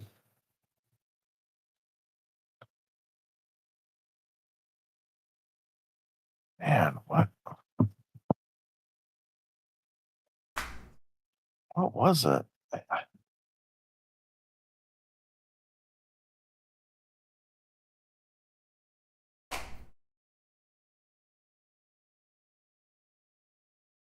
Oh, the Boom Crew. I remember that. I think that was Cartoon Network as well. At first.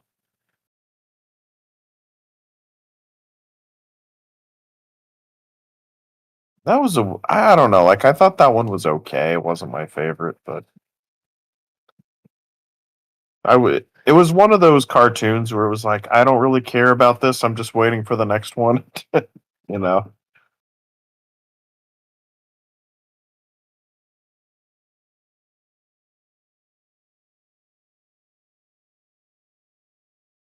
Yeah. Hang on a second. I think my bar and the Wii remote aren't cooperating right now. Let me switch to. Let me just save and cut this off.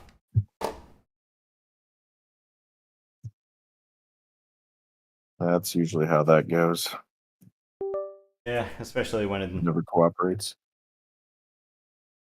Yeah, because I was thinking it's like, well, if the image sites were still up, I'm going, what else could I try doing light gun stuff with the Wii remote with? Someone's going to tell me, try Ghost Squad or do OG House of the Dead. Was it... I know Overkill was on Wii, but wasn't like some of the first 3 installments on the Wii as well, like the second one? I don't know if the second one was on the Wii. I don't think the Wii got any. I think ports. I think it was probably one of the first 3, maybe.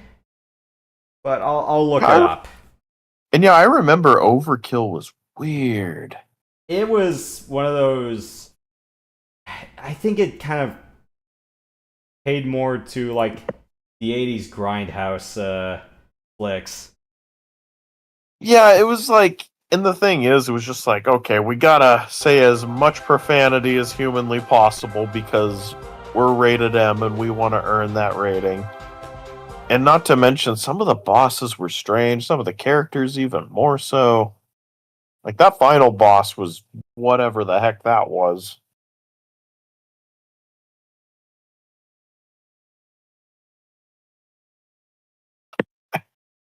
It had a weird story, and the characters were all just edgy for the sake of being edgy, and it just was not a good game.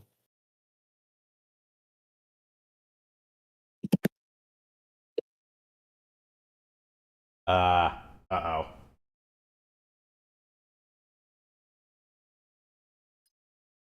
Okay, there was a port of House of the Dead 2 and 3 for the Wii.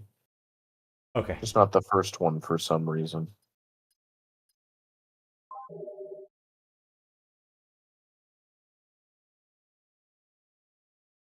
And that is Prime 3 on the books. Also, as far as series that never ended or got so stale to the point where it had to end, Walking Dead. What a missed opportunity.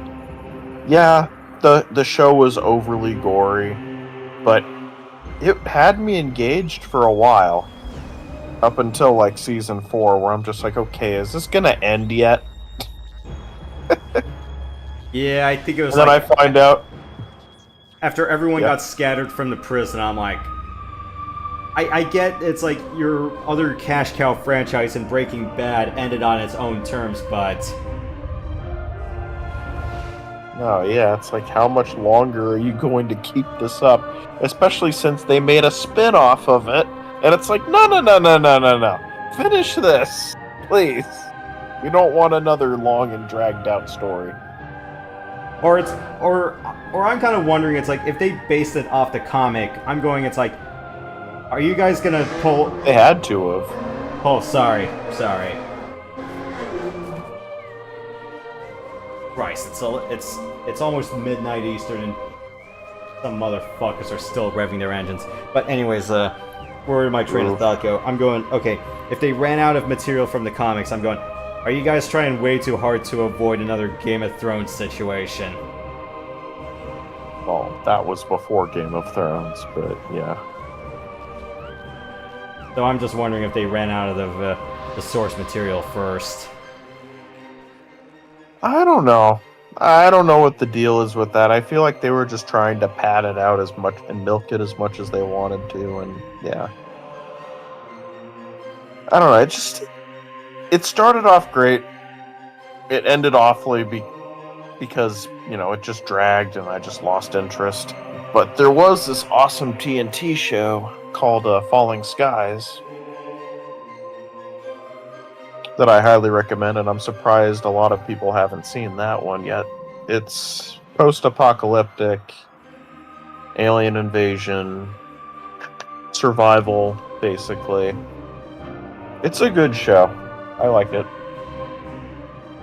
Yeah, wasn't TNT also running like another full survival series in The Last Ship as well at the same time? Or was that after? Pretty sure it was during. But yeah, I remember rewatching Falling Skies, and great. Yeah, it's just as good as I remember it being. And the ending, if someone saw the ending on its own, they would think it's anticlimactic, but it's like, no, actually it was building up and it makes sense. So I can forgive it for being quick, you know. There's 5 seasons, which I think is fine. You know, they don't need to go any longer than that.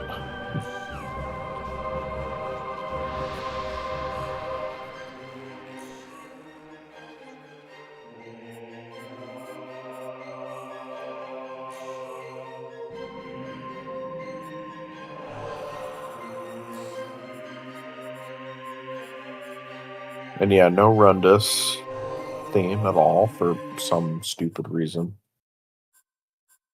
Yeah, I'm like... And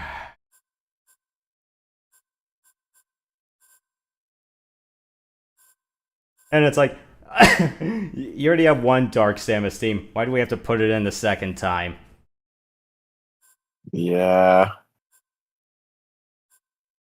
No, you just have Aurora Unit 313. And I'm like, but no, each Dark Samus theme was actually unique, so I think it's fine. But yeah, they definitely should have included. I mean, you have Gandrada's theme, which is great. Gore's, I feel like, is okay. It's not my favorite. Yeah, again, I was like, Gore's very Star Fox-ish. Yeah, I can agree with that.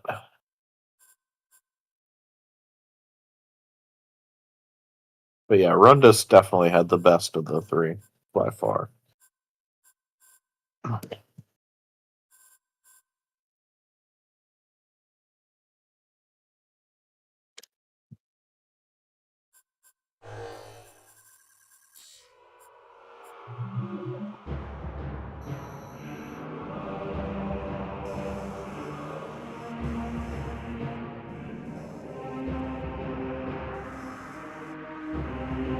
That's Prime 1, but yeah.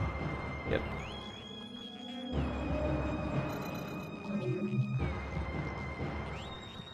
Yeah, I think changing control schemes in the middle of a game is kind of a really awful thing to do. Let me turn this off, and let's just go through like the Prime 3 gallery we can look at together, and then the stuff from Yeah. Prime 1.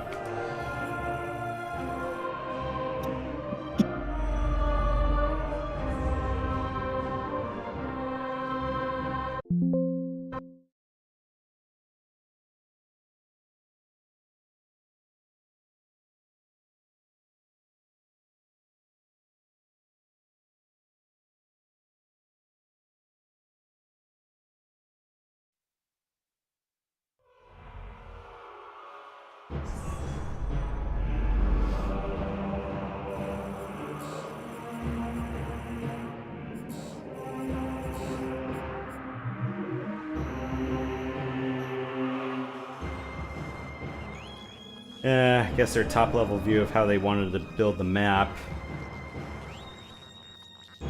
Right. Before fast travel was ever a thing. Yeah. All the backtracking you had to do in that game. Though Prime 2 had its backtracking as well, but it wasn't as bad as Prime 1 in my opinion.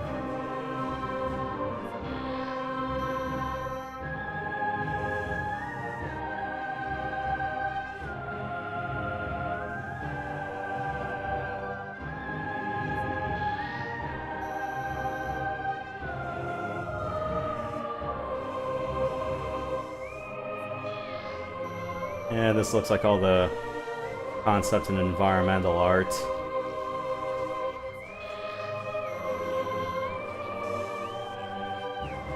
I don't think I've seen this in Prime 1's development notes or in either base or remastered's galleries. At least not this particular one.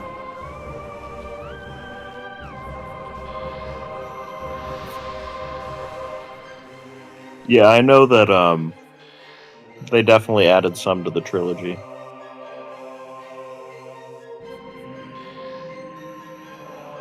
Because I'm seeing some stuff that they had on the wiki that wasn't in the original. Either that or I just didn't unlock it, but no, I'm pretty sure that this wasn't in the original. Yeah, this particular one, no. Because that was all like production art, not really concept line art.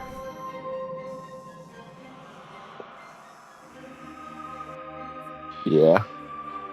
It's incredible what people have done. I mean, as far as drawing is concerned, I can draw. Shading is the toughest part.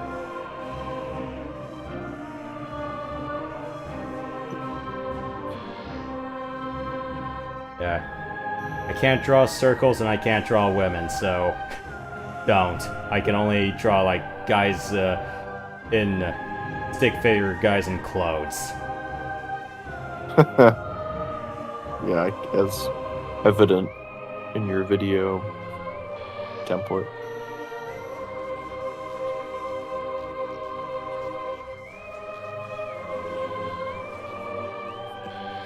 Yeah.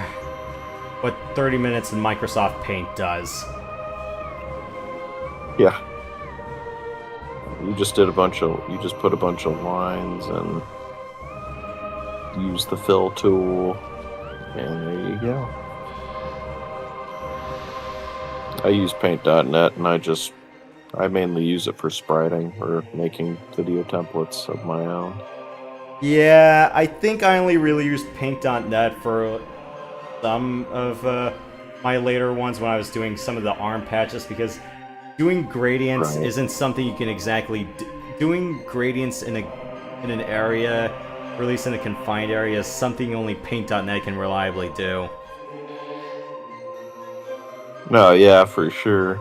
Or you know, if I'm trying to make a few more intricate patterns rather than just straight lines. I do have to say, this Chozo temple art looks pretty nice. I agree.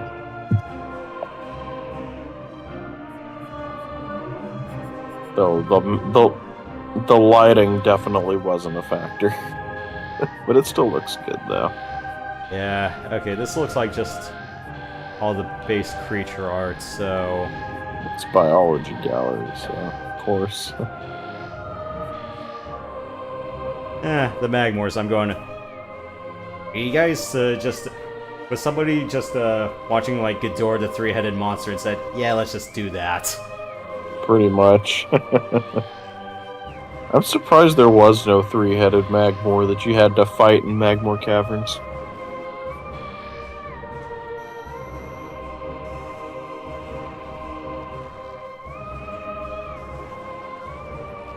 For a second, I thought this was a Metroid-propelled arrow pirate.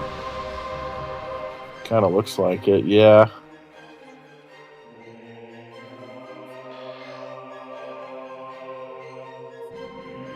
Okay, what would become one of the elites? Yep.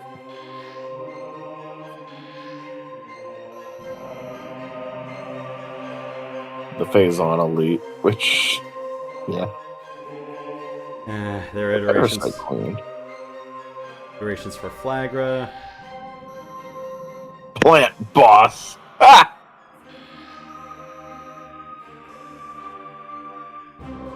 What next? Are they going to give us 3D Spore Spawn? I think they were originally trying to do that.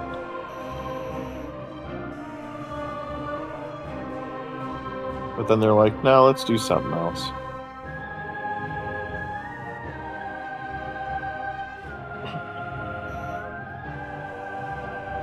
Apparently this was supposed to be some fleshy thing as well, but...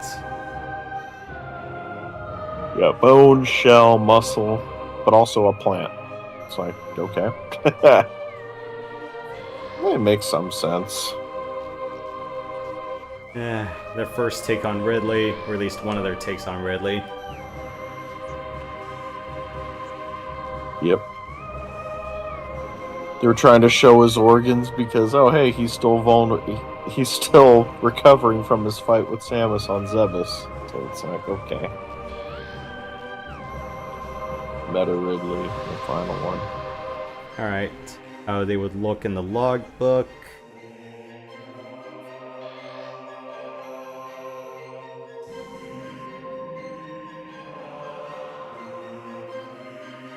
There will never be another trilogy like this game's trilogy. No. Honestly, I would say the next one that came close was Mass Effect, but look how the third game ended. And you're going, yeah. Congratulations, you just undid what people have replayed for 5 years straight, and you're going, way to cap off a 100-hour adventure, people. I hope you're happy. Yep. Yeah, pretty much.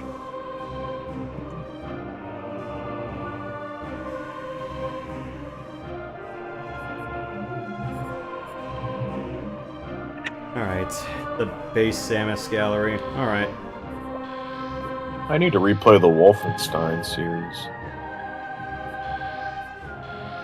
Oh, that was a good series.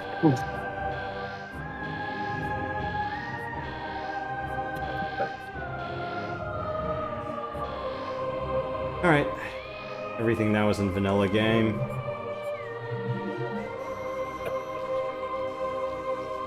Yep. Oh yeah, and all the fusion notes. Which we never got in remastered. Still kind of upset about that, but honestly, I can forgive it because remastered was done so well. I was very impressed with how they redid all the graphics and whatnot. Yeah, this would have been like this would have been just a feather on the cap, and I'm like, yeah, I'm going, it's like, I just wanted to do hard mode on remastered with a new fusion suit. I'm going, because I always do hard mode or hyper in Trilogy with the fusion suit on because I'm going, it's a new game plus bonus. Come on. Right. Yeah, they might as well, I mean. But we did get the trophies of every enemy. And we got to see the new and improved visuals up close, so that was neat.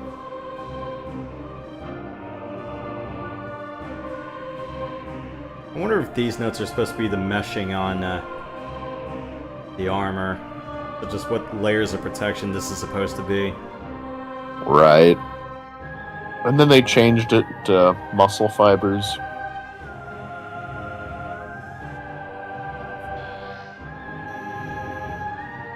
Alright, Morph Ball design notes.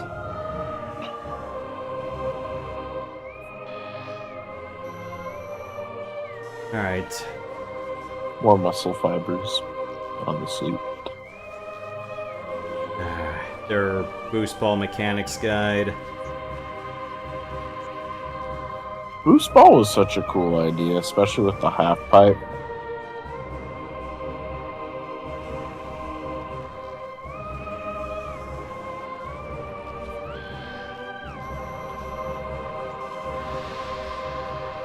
Yeah, and I guess... So they had a lot of fun designing this game. Mm-hmm.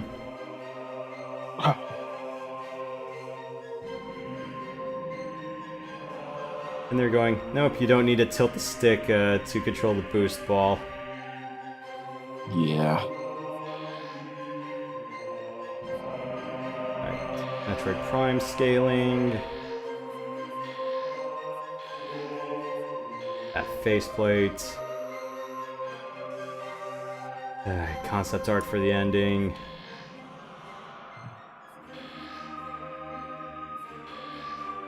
Sketchwork for the ending. Yep. There's Dark Samus and 2002 era Samus.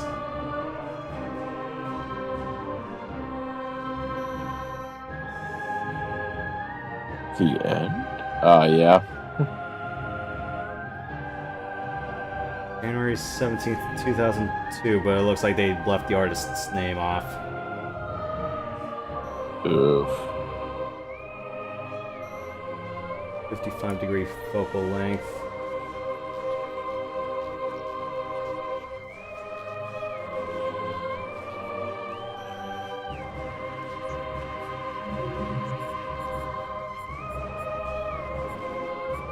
Alright, let's look at the half of Prime 3 we can look at.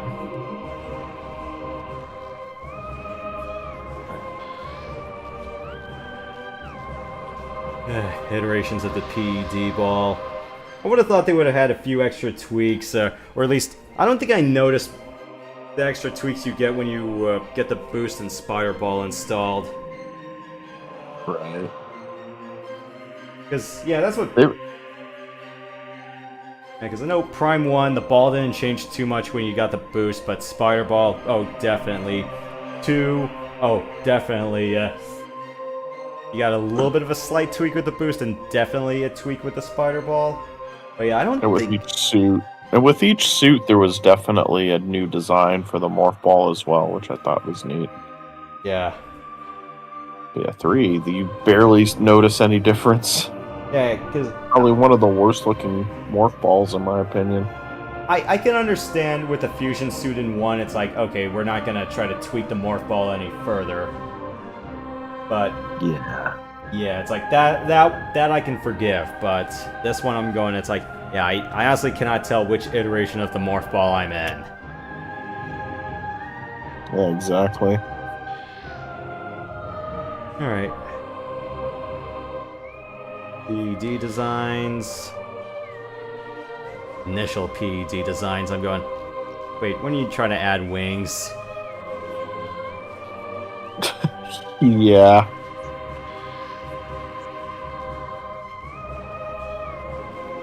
I do like the one in the middle a little bit. But yeah, I'm glad they went with what they went with.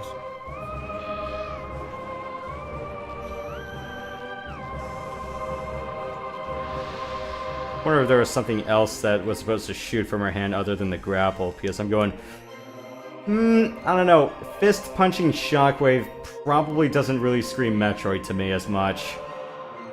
Yeah. Now there's psychic abilities. You want use of the other hand? Now we have that. When are they going to give us the Narpus sword? That would be kind of cool. I mean, I was kind of thinking of something like Mega Man's sword, where, you know, the arm cannon kind of opens up and then a blade comes out, and it kind of looks like Optimus Prime's sword. Yeah, because I think that was the base same series. thing that. I think that was the same thing that happened with Mega Man Zero as well, because it's like he definitely had his gun, he had his sword, and you can also tweak it with elements. And I only finished 0-1 because I know like 2 through 4, there's definitely a few more extra weapons on hand. One of them definitely being a grappling hook. No, yeah.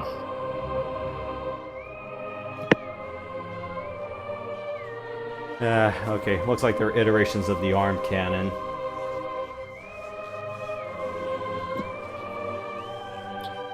What would be the biggest surprise for me is if I find out that Prime 4 has a sword power-up or something.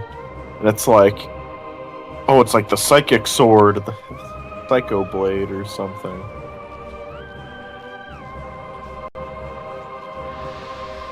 Or, didn't Weevil from Prime Hunters, he had an arm blade on his left hand? Yeah, he did. So did a bunch of other space pirates. At least in Prime 1 and 3. Actually, no, not in 3. Just 1. Then Prime 2, they looked a lot more like the classic pirate look, and it's like, why didn't they keep that design in Prime 3? But no, in Prime 4, it's still the same design as Prime 3, and it's like, why? Were they the only They don't assets look you anything had? like Sabesians. Or I'm going, it's like, wait a minute, don't you already have Prime Remastered's assets you could just reuse if it came to that? Oh, yeah.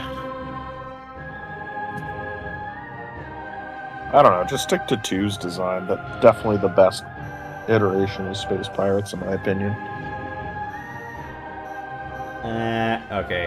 I don't know what they were trying to do with the Morph Ball here, but next.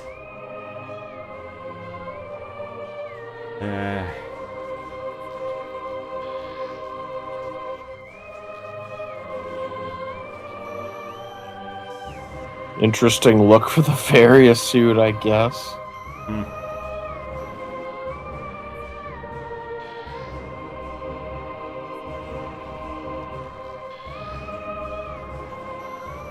So was he trying to crawl out of the suit?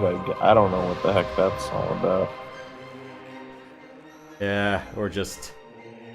Yeah, looks like stuff for promo art. Yeah. Either that or someone was bored.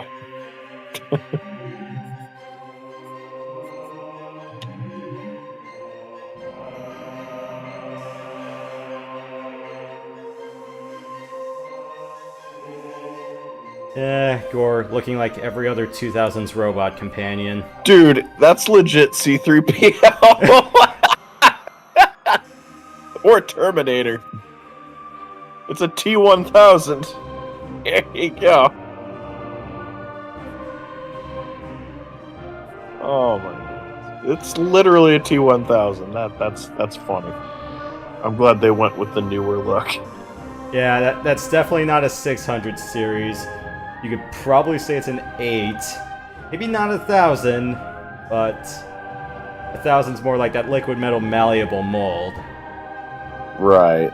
I think it's more like an 8 or 900 series. Yeah, I can see that. Alright. The Pirate Hussar, where he's gonna try to joust you. Next. Iterations of the Berserker. Korak. Yep.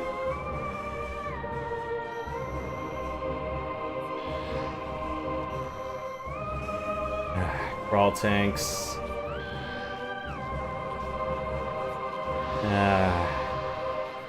Federation crewmen.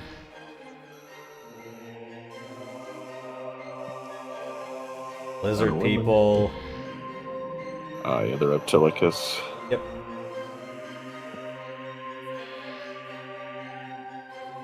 Rondus. Okay. Droids. We're not looking for the droids.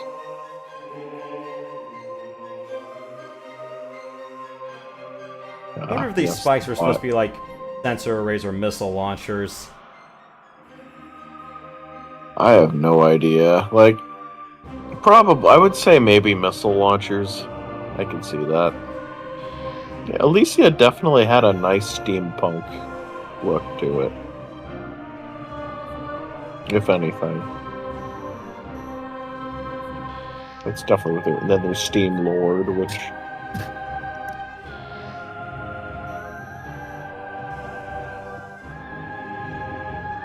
Back. Also...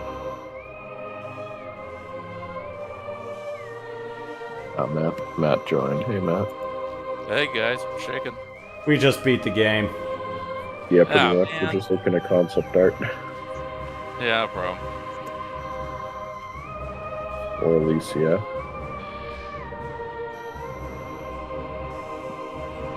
That's Brio.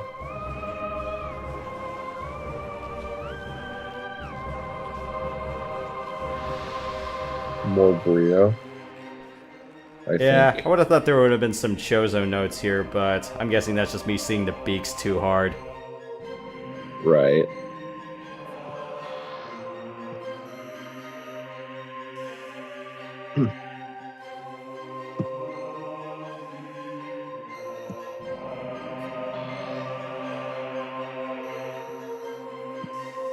I'm guessing this is supposed to be Norian. Like the med bay or the cryo ward. Right. Okay, this looks like... This is more Skytown. Yeah, I can see that. Could also be Brio, potentially. No, it's Skytown. No, I see the buildings in the sky. Never mind. Yeah. I just caught that, and I was like, yeah, no, that's definitely Skytown.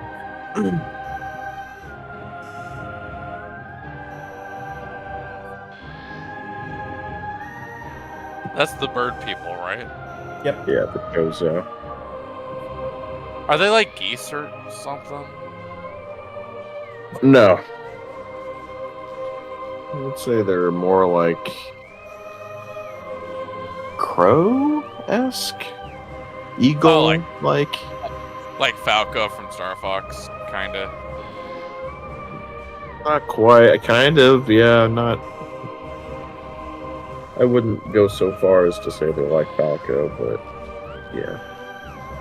I was thinking more like Raven, in a way. Like a Raven or Eagle kind of thing. Got it. Hey, Quadroxus is back. I mean, what? It kind of looks like him. The previous image. Oh, number 9. Yeah, number 9.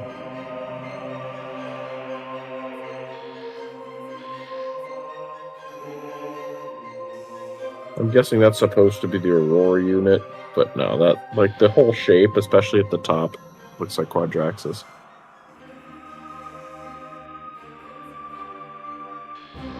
Spider-Man, and a Chozo statue, which we never got to see. Which is a shame, they could have included that.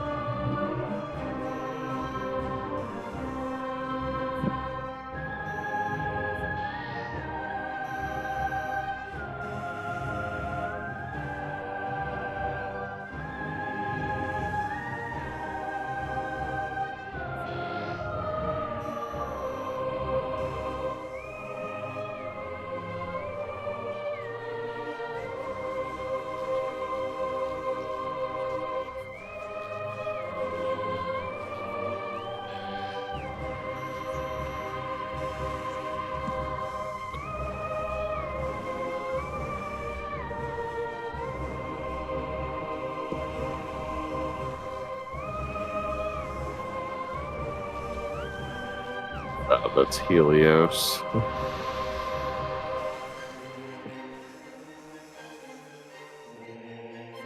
Planetary approaches.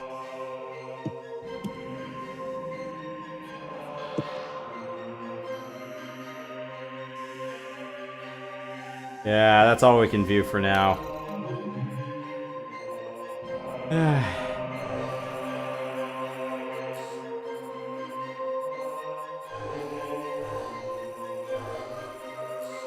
many credits did I get on this one? On this run?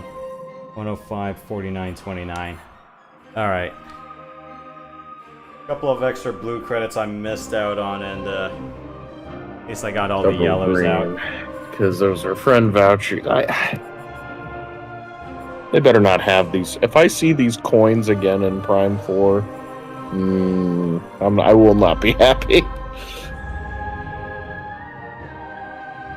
I better not see any tokens. It's like none whatsoever. You just want a straight unlock system. Exactly, yeah, like what they did with Remaster. The tokens are so stupid.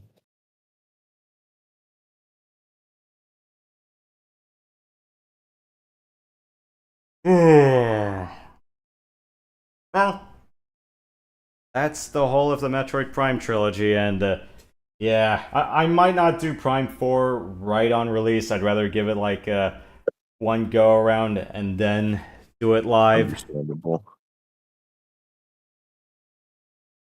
Yeah. What other light gun games on the Wii were there? There was... Oh yeah, there was that one based on Dead Space. I heard that one was surprisingly good. Huh. It's called Dead Space Extraction. It was originally released on Wii, and then it got a proper redo. It got a proper graphics facelift on PS3.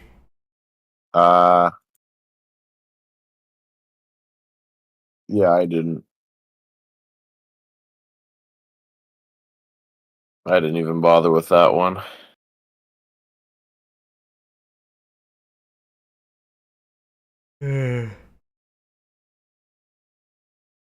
Yeah, I would have thought for shits and giggles. It's like, yeah, let's go look up some other PlayStation 2 era light gun games I could try to fuck around with playing with a Wii remote. I'm going, yeah, unfortunately, it's like, if you're asking me to do like a double gun mode for some games, I'm going, the answer is unfortunately no. Right. I'd have to get a pair of proper light guns for that to work. Because that's what PCSX2 is more rigged towards. Oh yeah, there were a couple of Resident Evil light gun spin-offs as well. I remember that. Yeah. Let me check, because I think the Dolphin... I vaguely remember that as well. I think the Dolphin Wiki actually categorizes games were classified as light guns.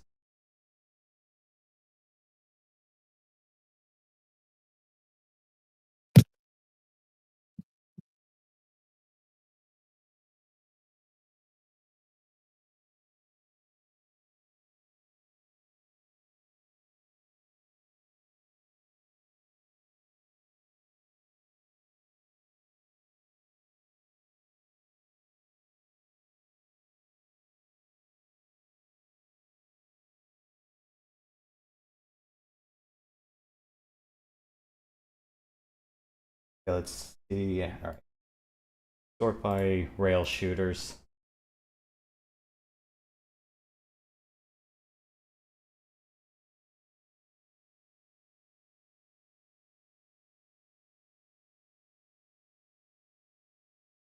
Yep, House of the Dead 2 and 3.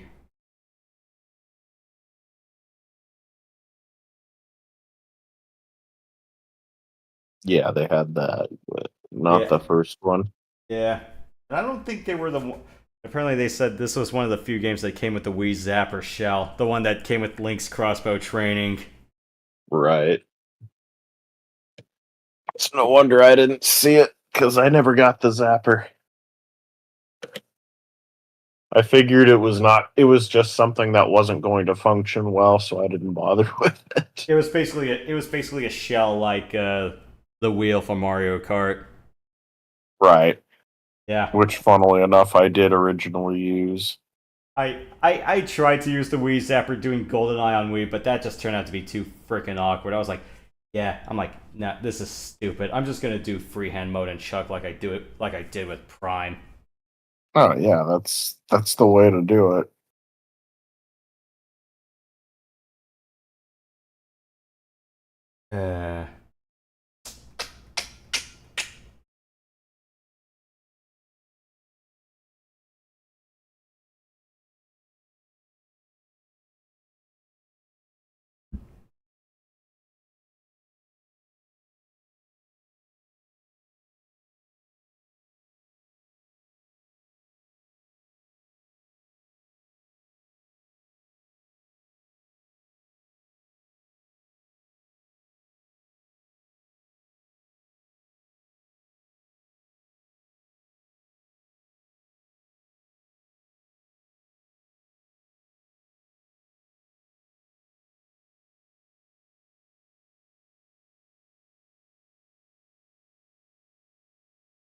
Uh, trying to think what other 2 to 4 player Lycan games were out there, or not on the Wii, but on arcade in general. I know Rabbids Hollywood was one of them. There was one based on the 2010s version of Tomb Raider, believe it or not. Apparently, there was one based on Mission Impossible as well. I haven't tried that one. Cryware did that one, but I can't remember the name of that one. Matt already knows of Halo Fireteam Raven. That's a sit-down one. Event already... Fun game. Yeah. Event talked to me about the Terminator Salvation Lycan game. I think there were 2 separate iterations of that one. The small screen and the large screen one. What else? House of the Dead, Scarlet Dawn. I don't think that had a home release. No. That was a sit-down one. Yeah. But it wasn't pedestal mounted. The light guns were more like the Heckler and Koch MP7s. What other ones? Time Crisis is too obvious.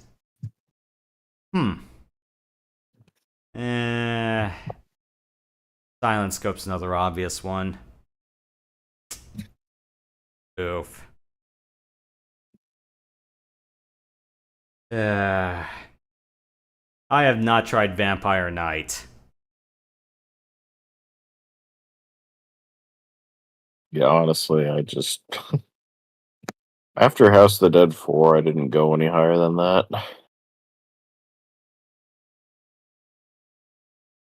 Yeah, the arcade I went to, yeah, they had 4 and Scarlet Dawn in there. Right. I know they had a 5, but I didn't see the gameplay of that.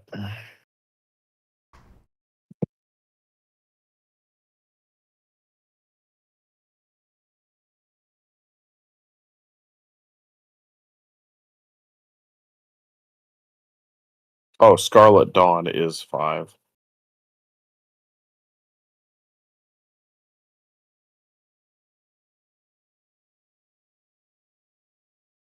House of the Dead 2 remake, IGN. I saw like a handful of other videos, or at least I saw like the thumbnails, and they're like, yeah, it's like 2's remake. This is not it. And then and then I gave you the one where Phaaze Right. took a big front to back on it. Mm-hmm. It looks fine, but yeah, it's definitely a little disappointing. Where there's a lot of, there's either jank or the feel just does not sound right. Right.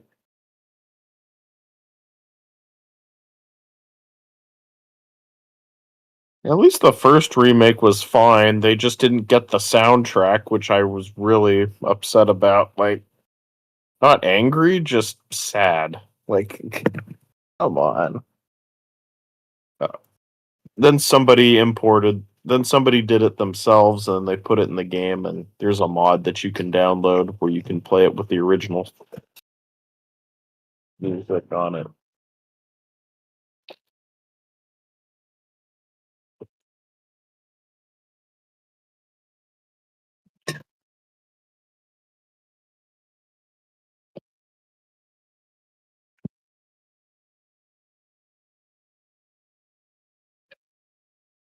Hmm.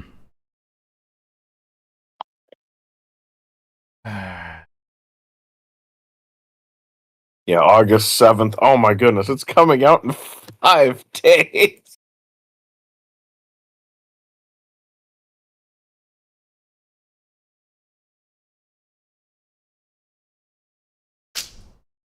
Wow. Are you looking forward to playing it in 5 days? Probably not. Nah, I still have a bit more of my backlog to burn out. Right. Yeah.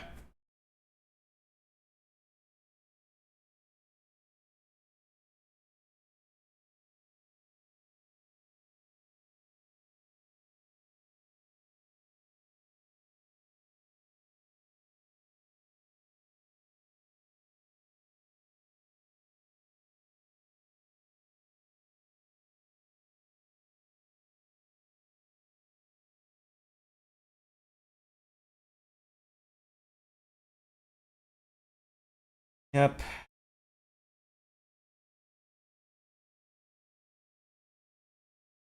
A lot more backlogs and a lot more revisits on the docket.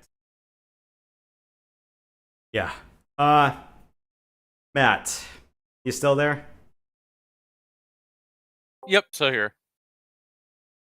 How would you feel if I gave Star Fox 64 on Expert a whirl next week? I'm not doing it with the joystick, but What day? What day?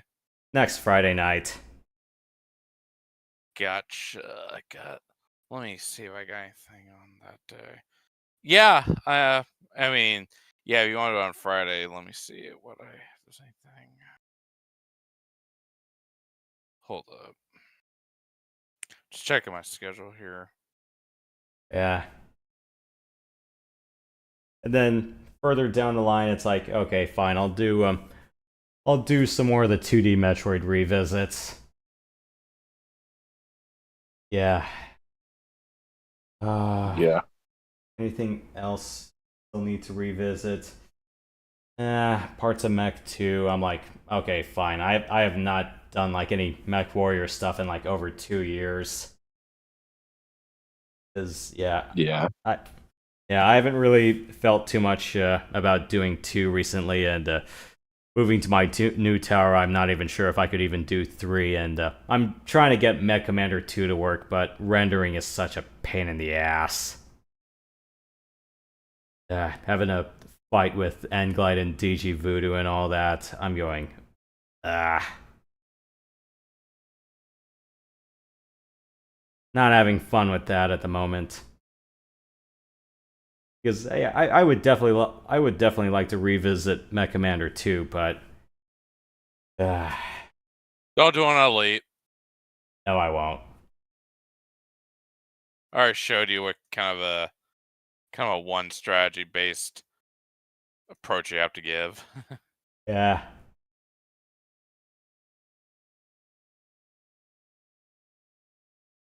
And I want to give Phantasy Star Portable 2 a go around. Released I want to take it. I want to give it another chance, because last time I did it, I really wasn't satisfied with it. But then again, it's like some of the game design decisions didn't help. I'm going, yeah. I've heard Portable 2 Infinite definitely fixed a big chunk of the experience, but I'm going, yeah, Vanilla Portable 2 kind of pissed me off in a few certain ways, especially with how obnoxious they were with build locking and not giving you advance warning about it. Right.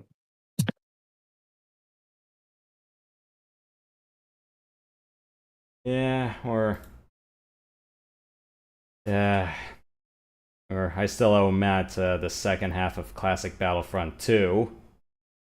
Yeah. Gotta love the classic Battlefront games. You're just whatever EA did to Battlefront. Ugh.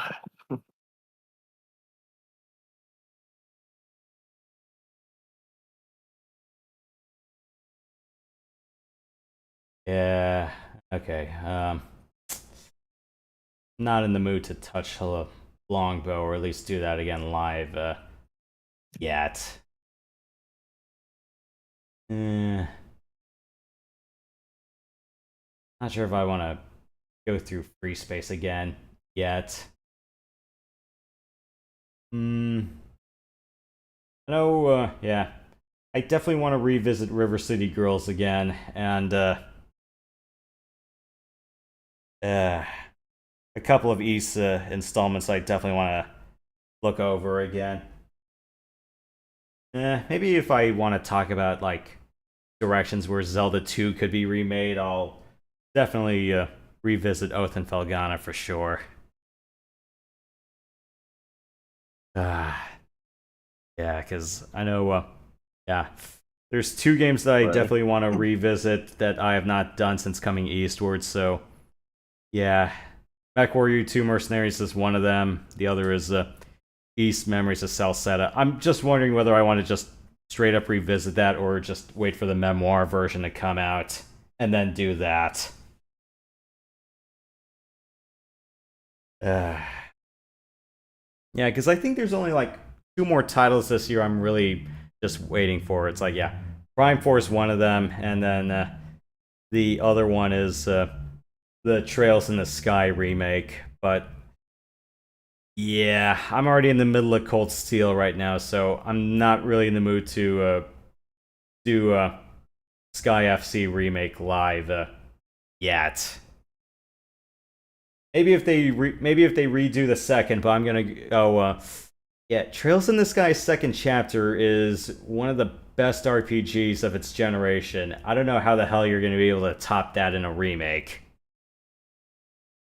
Right.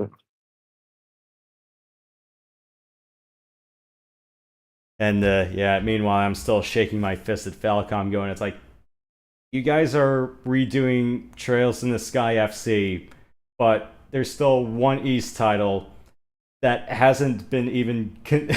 It's like, that is still like the focal point of some other games. I'm going, you have not even tried to remake that yet? Come on. Yeah, it's the 5th installment. I'm going, it's like, guys, it's like, Lacrimosa of Dawn, it took place right after that, and spoiler alert, Monstrum Nox heavily references stuff that happened in that game. I'm going, how have you not considered that yet? Because it's still languishing in the Super Nintendo hell. But I know it definitely got like a little bit of a facelift on the PS2, but that was more like a straight up top down just redo, not a rebuild from the ground up.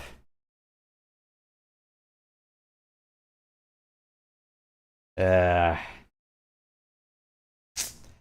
don't know, guys. I don't know. Yep. So a little bit of an uncertain path ahead for us, but now that I've gotten 2 major things out of the way, or at least Prime Trilogies out of the way for now. So, yeah, question of what I'm going to do the next few Fridays for either science fiction or just straight up action games. I say do Dread again, as I mentioned last night. Yeah. Yeah, I kind of want to do some of the 2D Metroids front to back. I'll give Zero Mission the time of day on its own.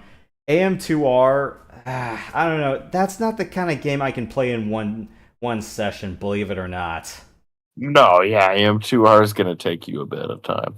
Yeah, I'd say that takes me like 2 nights to do, because I'm going, yeah, it's like, the way AM2R is segmented. Long game, surprisingly. Yeah, the way it's segmented, or at least, it's like, because some of the Metroid fights, looking at you, Zetas are such pains in the asses to fight. I'm going, Zetas aren't. I think I've had a lot more issues with Gammas than I have with Zetas. Zetas, there's a trick to them. You just need to wait for them to jump.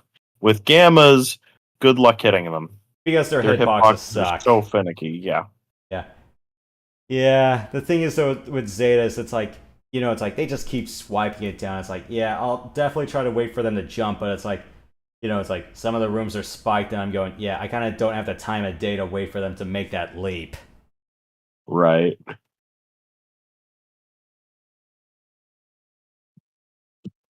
What else? Super Infusion I can do back to back. Just give me like 4 hours and maybe like a 10-minute break in between, and that's doable. But not hundoing those. Because yeah, hundoing fusion's kind of a surprising pain in the ass. Not gonna lie, it's like if I do that, I'm just gonna consult a map. Because there are just some places where I'm going, oh, there's a power bomb block like in the middle of the lava or something like that. Oh, give me a break.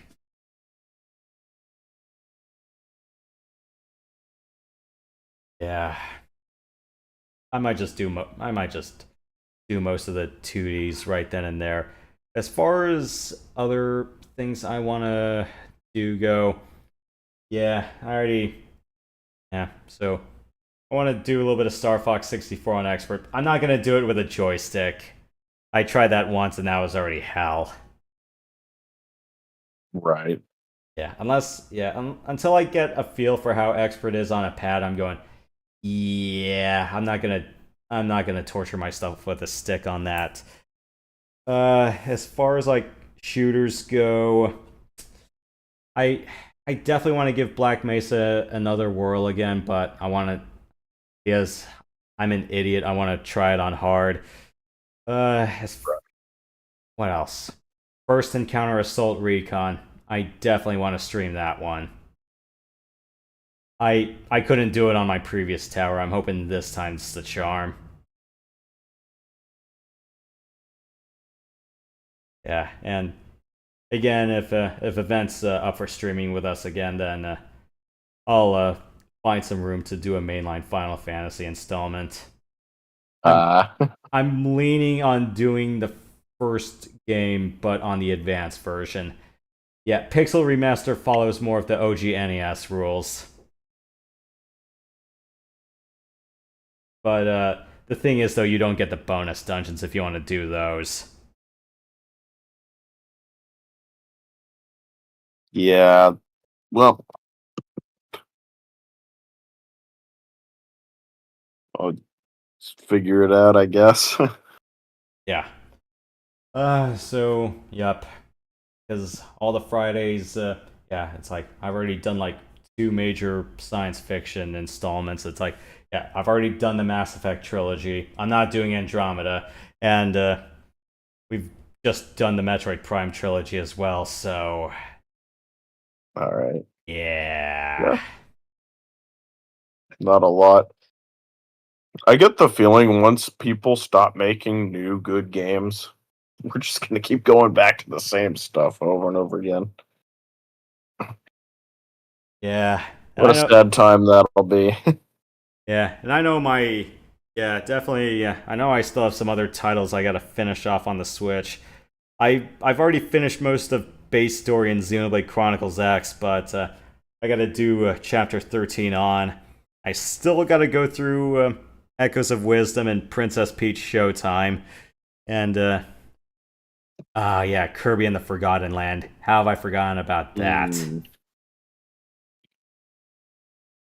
Yeah, I still got a lot of other mainline titles I gotta power my way through. I need to get the Switch 2 version of Forgotten Land, even though I already have the original. I just need to upgrade it so I can play the DLC. Yeah. One other titles of what I consider trying to gun through for the moment. Oh yeah, I still got to do Nier Automata. I'm not sure. Eh. Oh.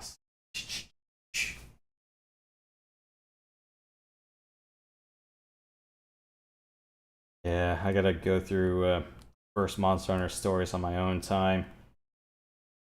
It's too late in the year for me to do Tokyo Xanadu EX plus front to back.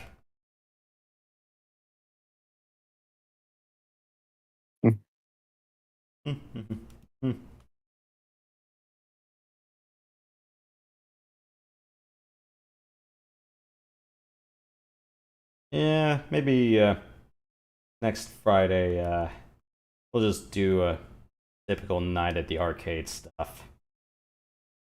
Right. Yeah, so definitely Star Fox, and then I might just do some arcade stuff on the Switch. Maybe a little bit of Streets of Rage, maybe Shredder's Revenge. Streets of Rage, nice. Yeah. Yeah, it's like I'm not starved for ideas or I'm not starved for content. It's just I just have to not be an idiot and just be decisive. Yeah. Yeah. All right. Eventually you'll get it. Yep. Just do it. Just don't try to do everything at once. Just kind of do everything in a specific order. Yeah, because I know. Or just focus on one thing at a time. Yeah, because I know Sundays and Tuesdays. I already have Trails of Cold Steel on that slot, so I'm like, yeah, I'm already sticking with that. Right. It's just Fridays and Saturdays now. I'm going. Well, I already did all the major titles I thought about doing for half the year. I'm going, now what?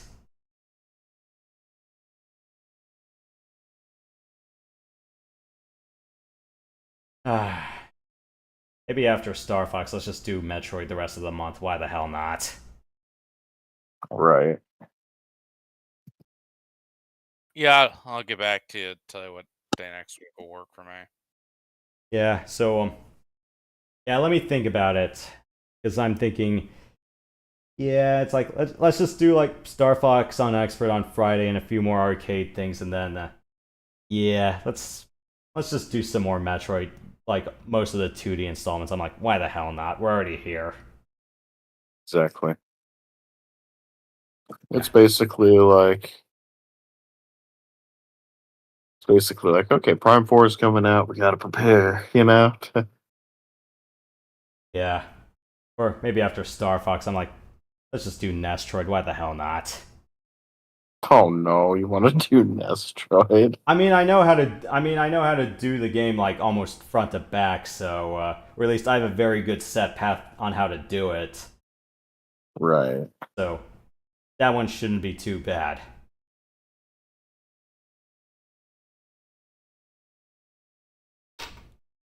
Okay. Well, we have our heading. So, closing time, guys. Last call. I'll try to wrap Revenge of Sith up in an hour from now. All right. On my side.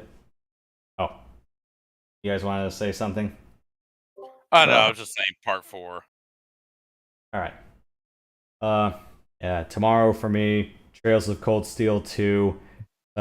It's pretty much just one of the break days, but it's going to be determining who am I going to do the ending with. I've already picked Laura as one of the people I'm going to do the ending with. Now I just have to decide who the other three or four people doing the ending with are going to be. Fun decisions. But yeah, rest of the month I'm like, yeah, let's just play it by ear. Yeah. All right. Any last words? Not really. Not from me. No, I've said my piece. Okay. Well, that is the end of the Metroid Prime trilogy for us. Well, up until I decided to be an idiot and want to stream Hyper Mode on Prime 3, but let me... yeah, good luck with that one. Yeah, let me relax a bit before I decide to take that on. Yeah, for sure. Yeah. After playing Prime 3 through, it leaves you exhausted, and it's just like, I don't want to play it again for a while. Like, give me a few months, and then I'll pick it up again. Yeah. Or I might just do it after I do a little front to backing with Prime 4, but that'll depend on the control style of how I want to play it. Right. Give us a Switch Zapper already, you cowards. Okay. Yeah. I've already gotten a whole whiteboard tirade about that, so I'm like, no. Not again. And it's such a shame that RoboCop Rogue City just refuses to work for me. It's like I literally have to uninstall it because I can't play it. The moment I open it up, it just fatal error and then it crashes. It's like, cool. Yeah, the Nice. opening You broke your game. Congrats. the opening FMVs are just fucked for whatever reason, but I'm going, yeah, it's like you guys knocked it out of the park with Terminator Resistance. How the hell did you mess this up? Oh, yeah. And then it's saying, oh, nominate us for Steam Awards. And it's like, oh, if I can't play your game, I'm not going to nominate you. Or it's like if your game still has a little bit of jank in it, which is outside the normal RoboCop experience or outside the usual Unreal jank, but... Right.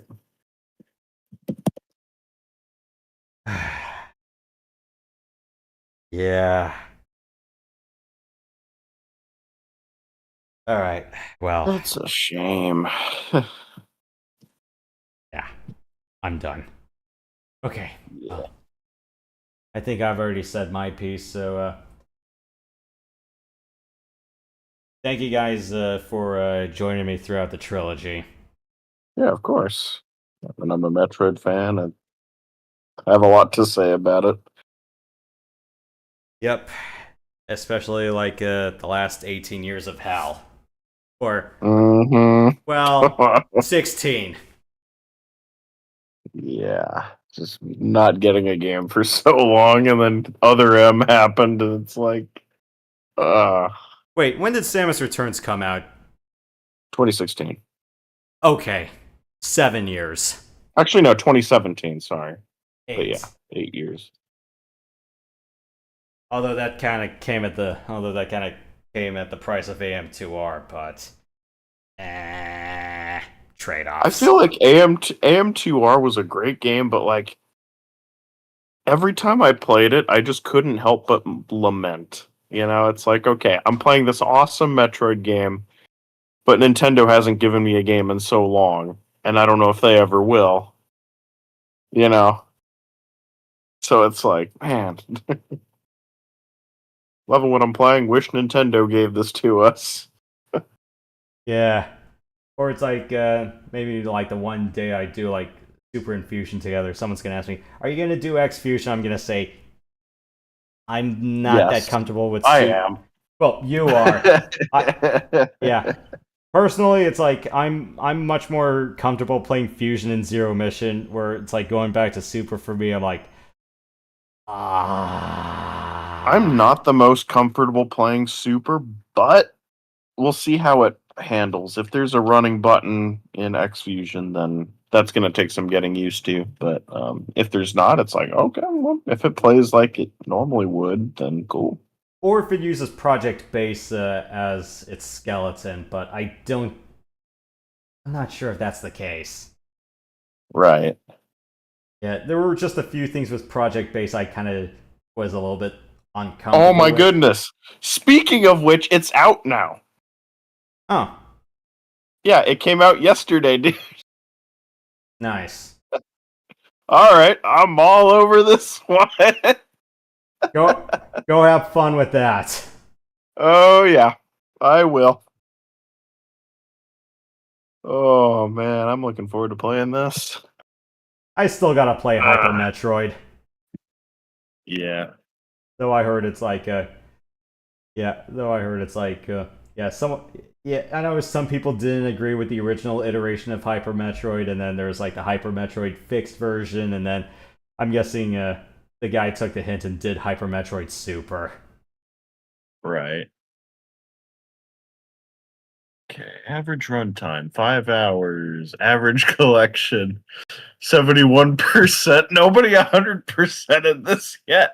I mean, if it takes some of the same cues from Fusion, where it's like either like the expansions are like stupid out of the way or some other things like that, that's understandable. Right.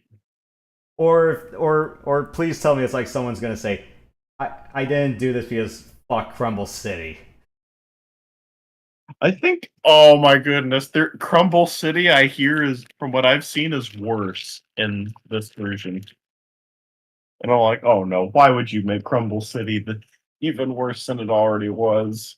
Especially when you don't have gripping. Yeah, I think Metaquarius implemented gripping. Okay. Yeah, because I was like wondering, it's like, no, because I remember when I tried to do like a Super Zero mission, redoing Zero and Super. Yeah, there wasn't gripping in that. It was just grapple, and that was still a little bit painful sometimes. Right. But there was still ramp charging, and I'm going, oh my god! It's like there was this one energy tank that you had to shine spark to, but you had to do like a 3-room ramp charge puzzle to get to. Right. And I'm going, oh crap! It's like I have no idea how to ramp charge in Super, or at least how they implemented it. Because I think you still have to hold the run button and forward when you were doing the ramp charge. I'm going, oh shit. Yeah. Honestly, yeah, I that was one of my worst. I think it was either an energy tank or a missile expansion where you had to charge up your shine spark.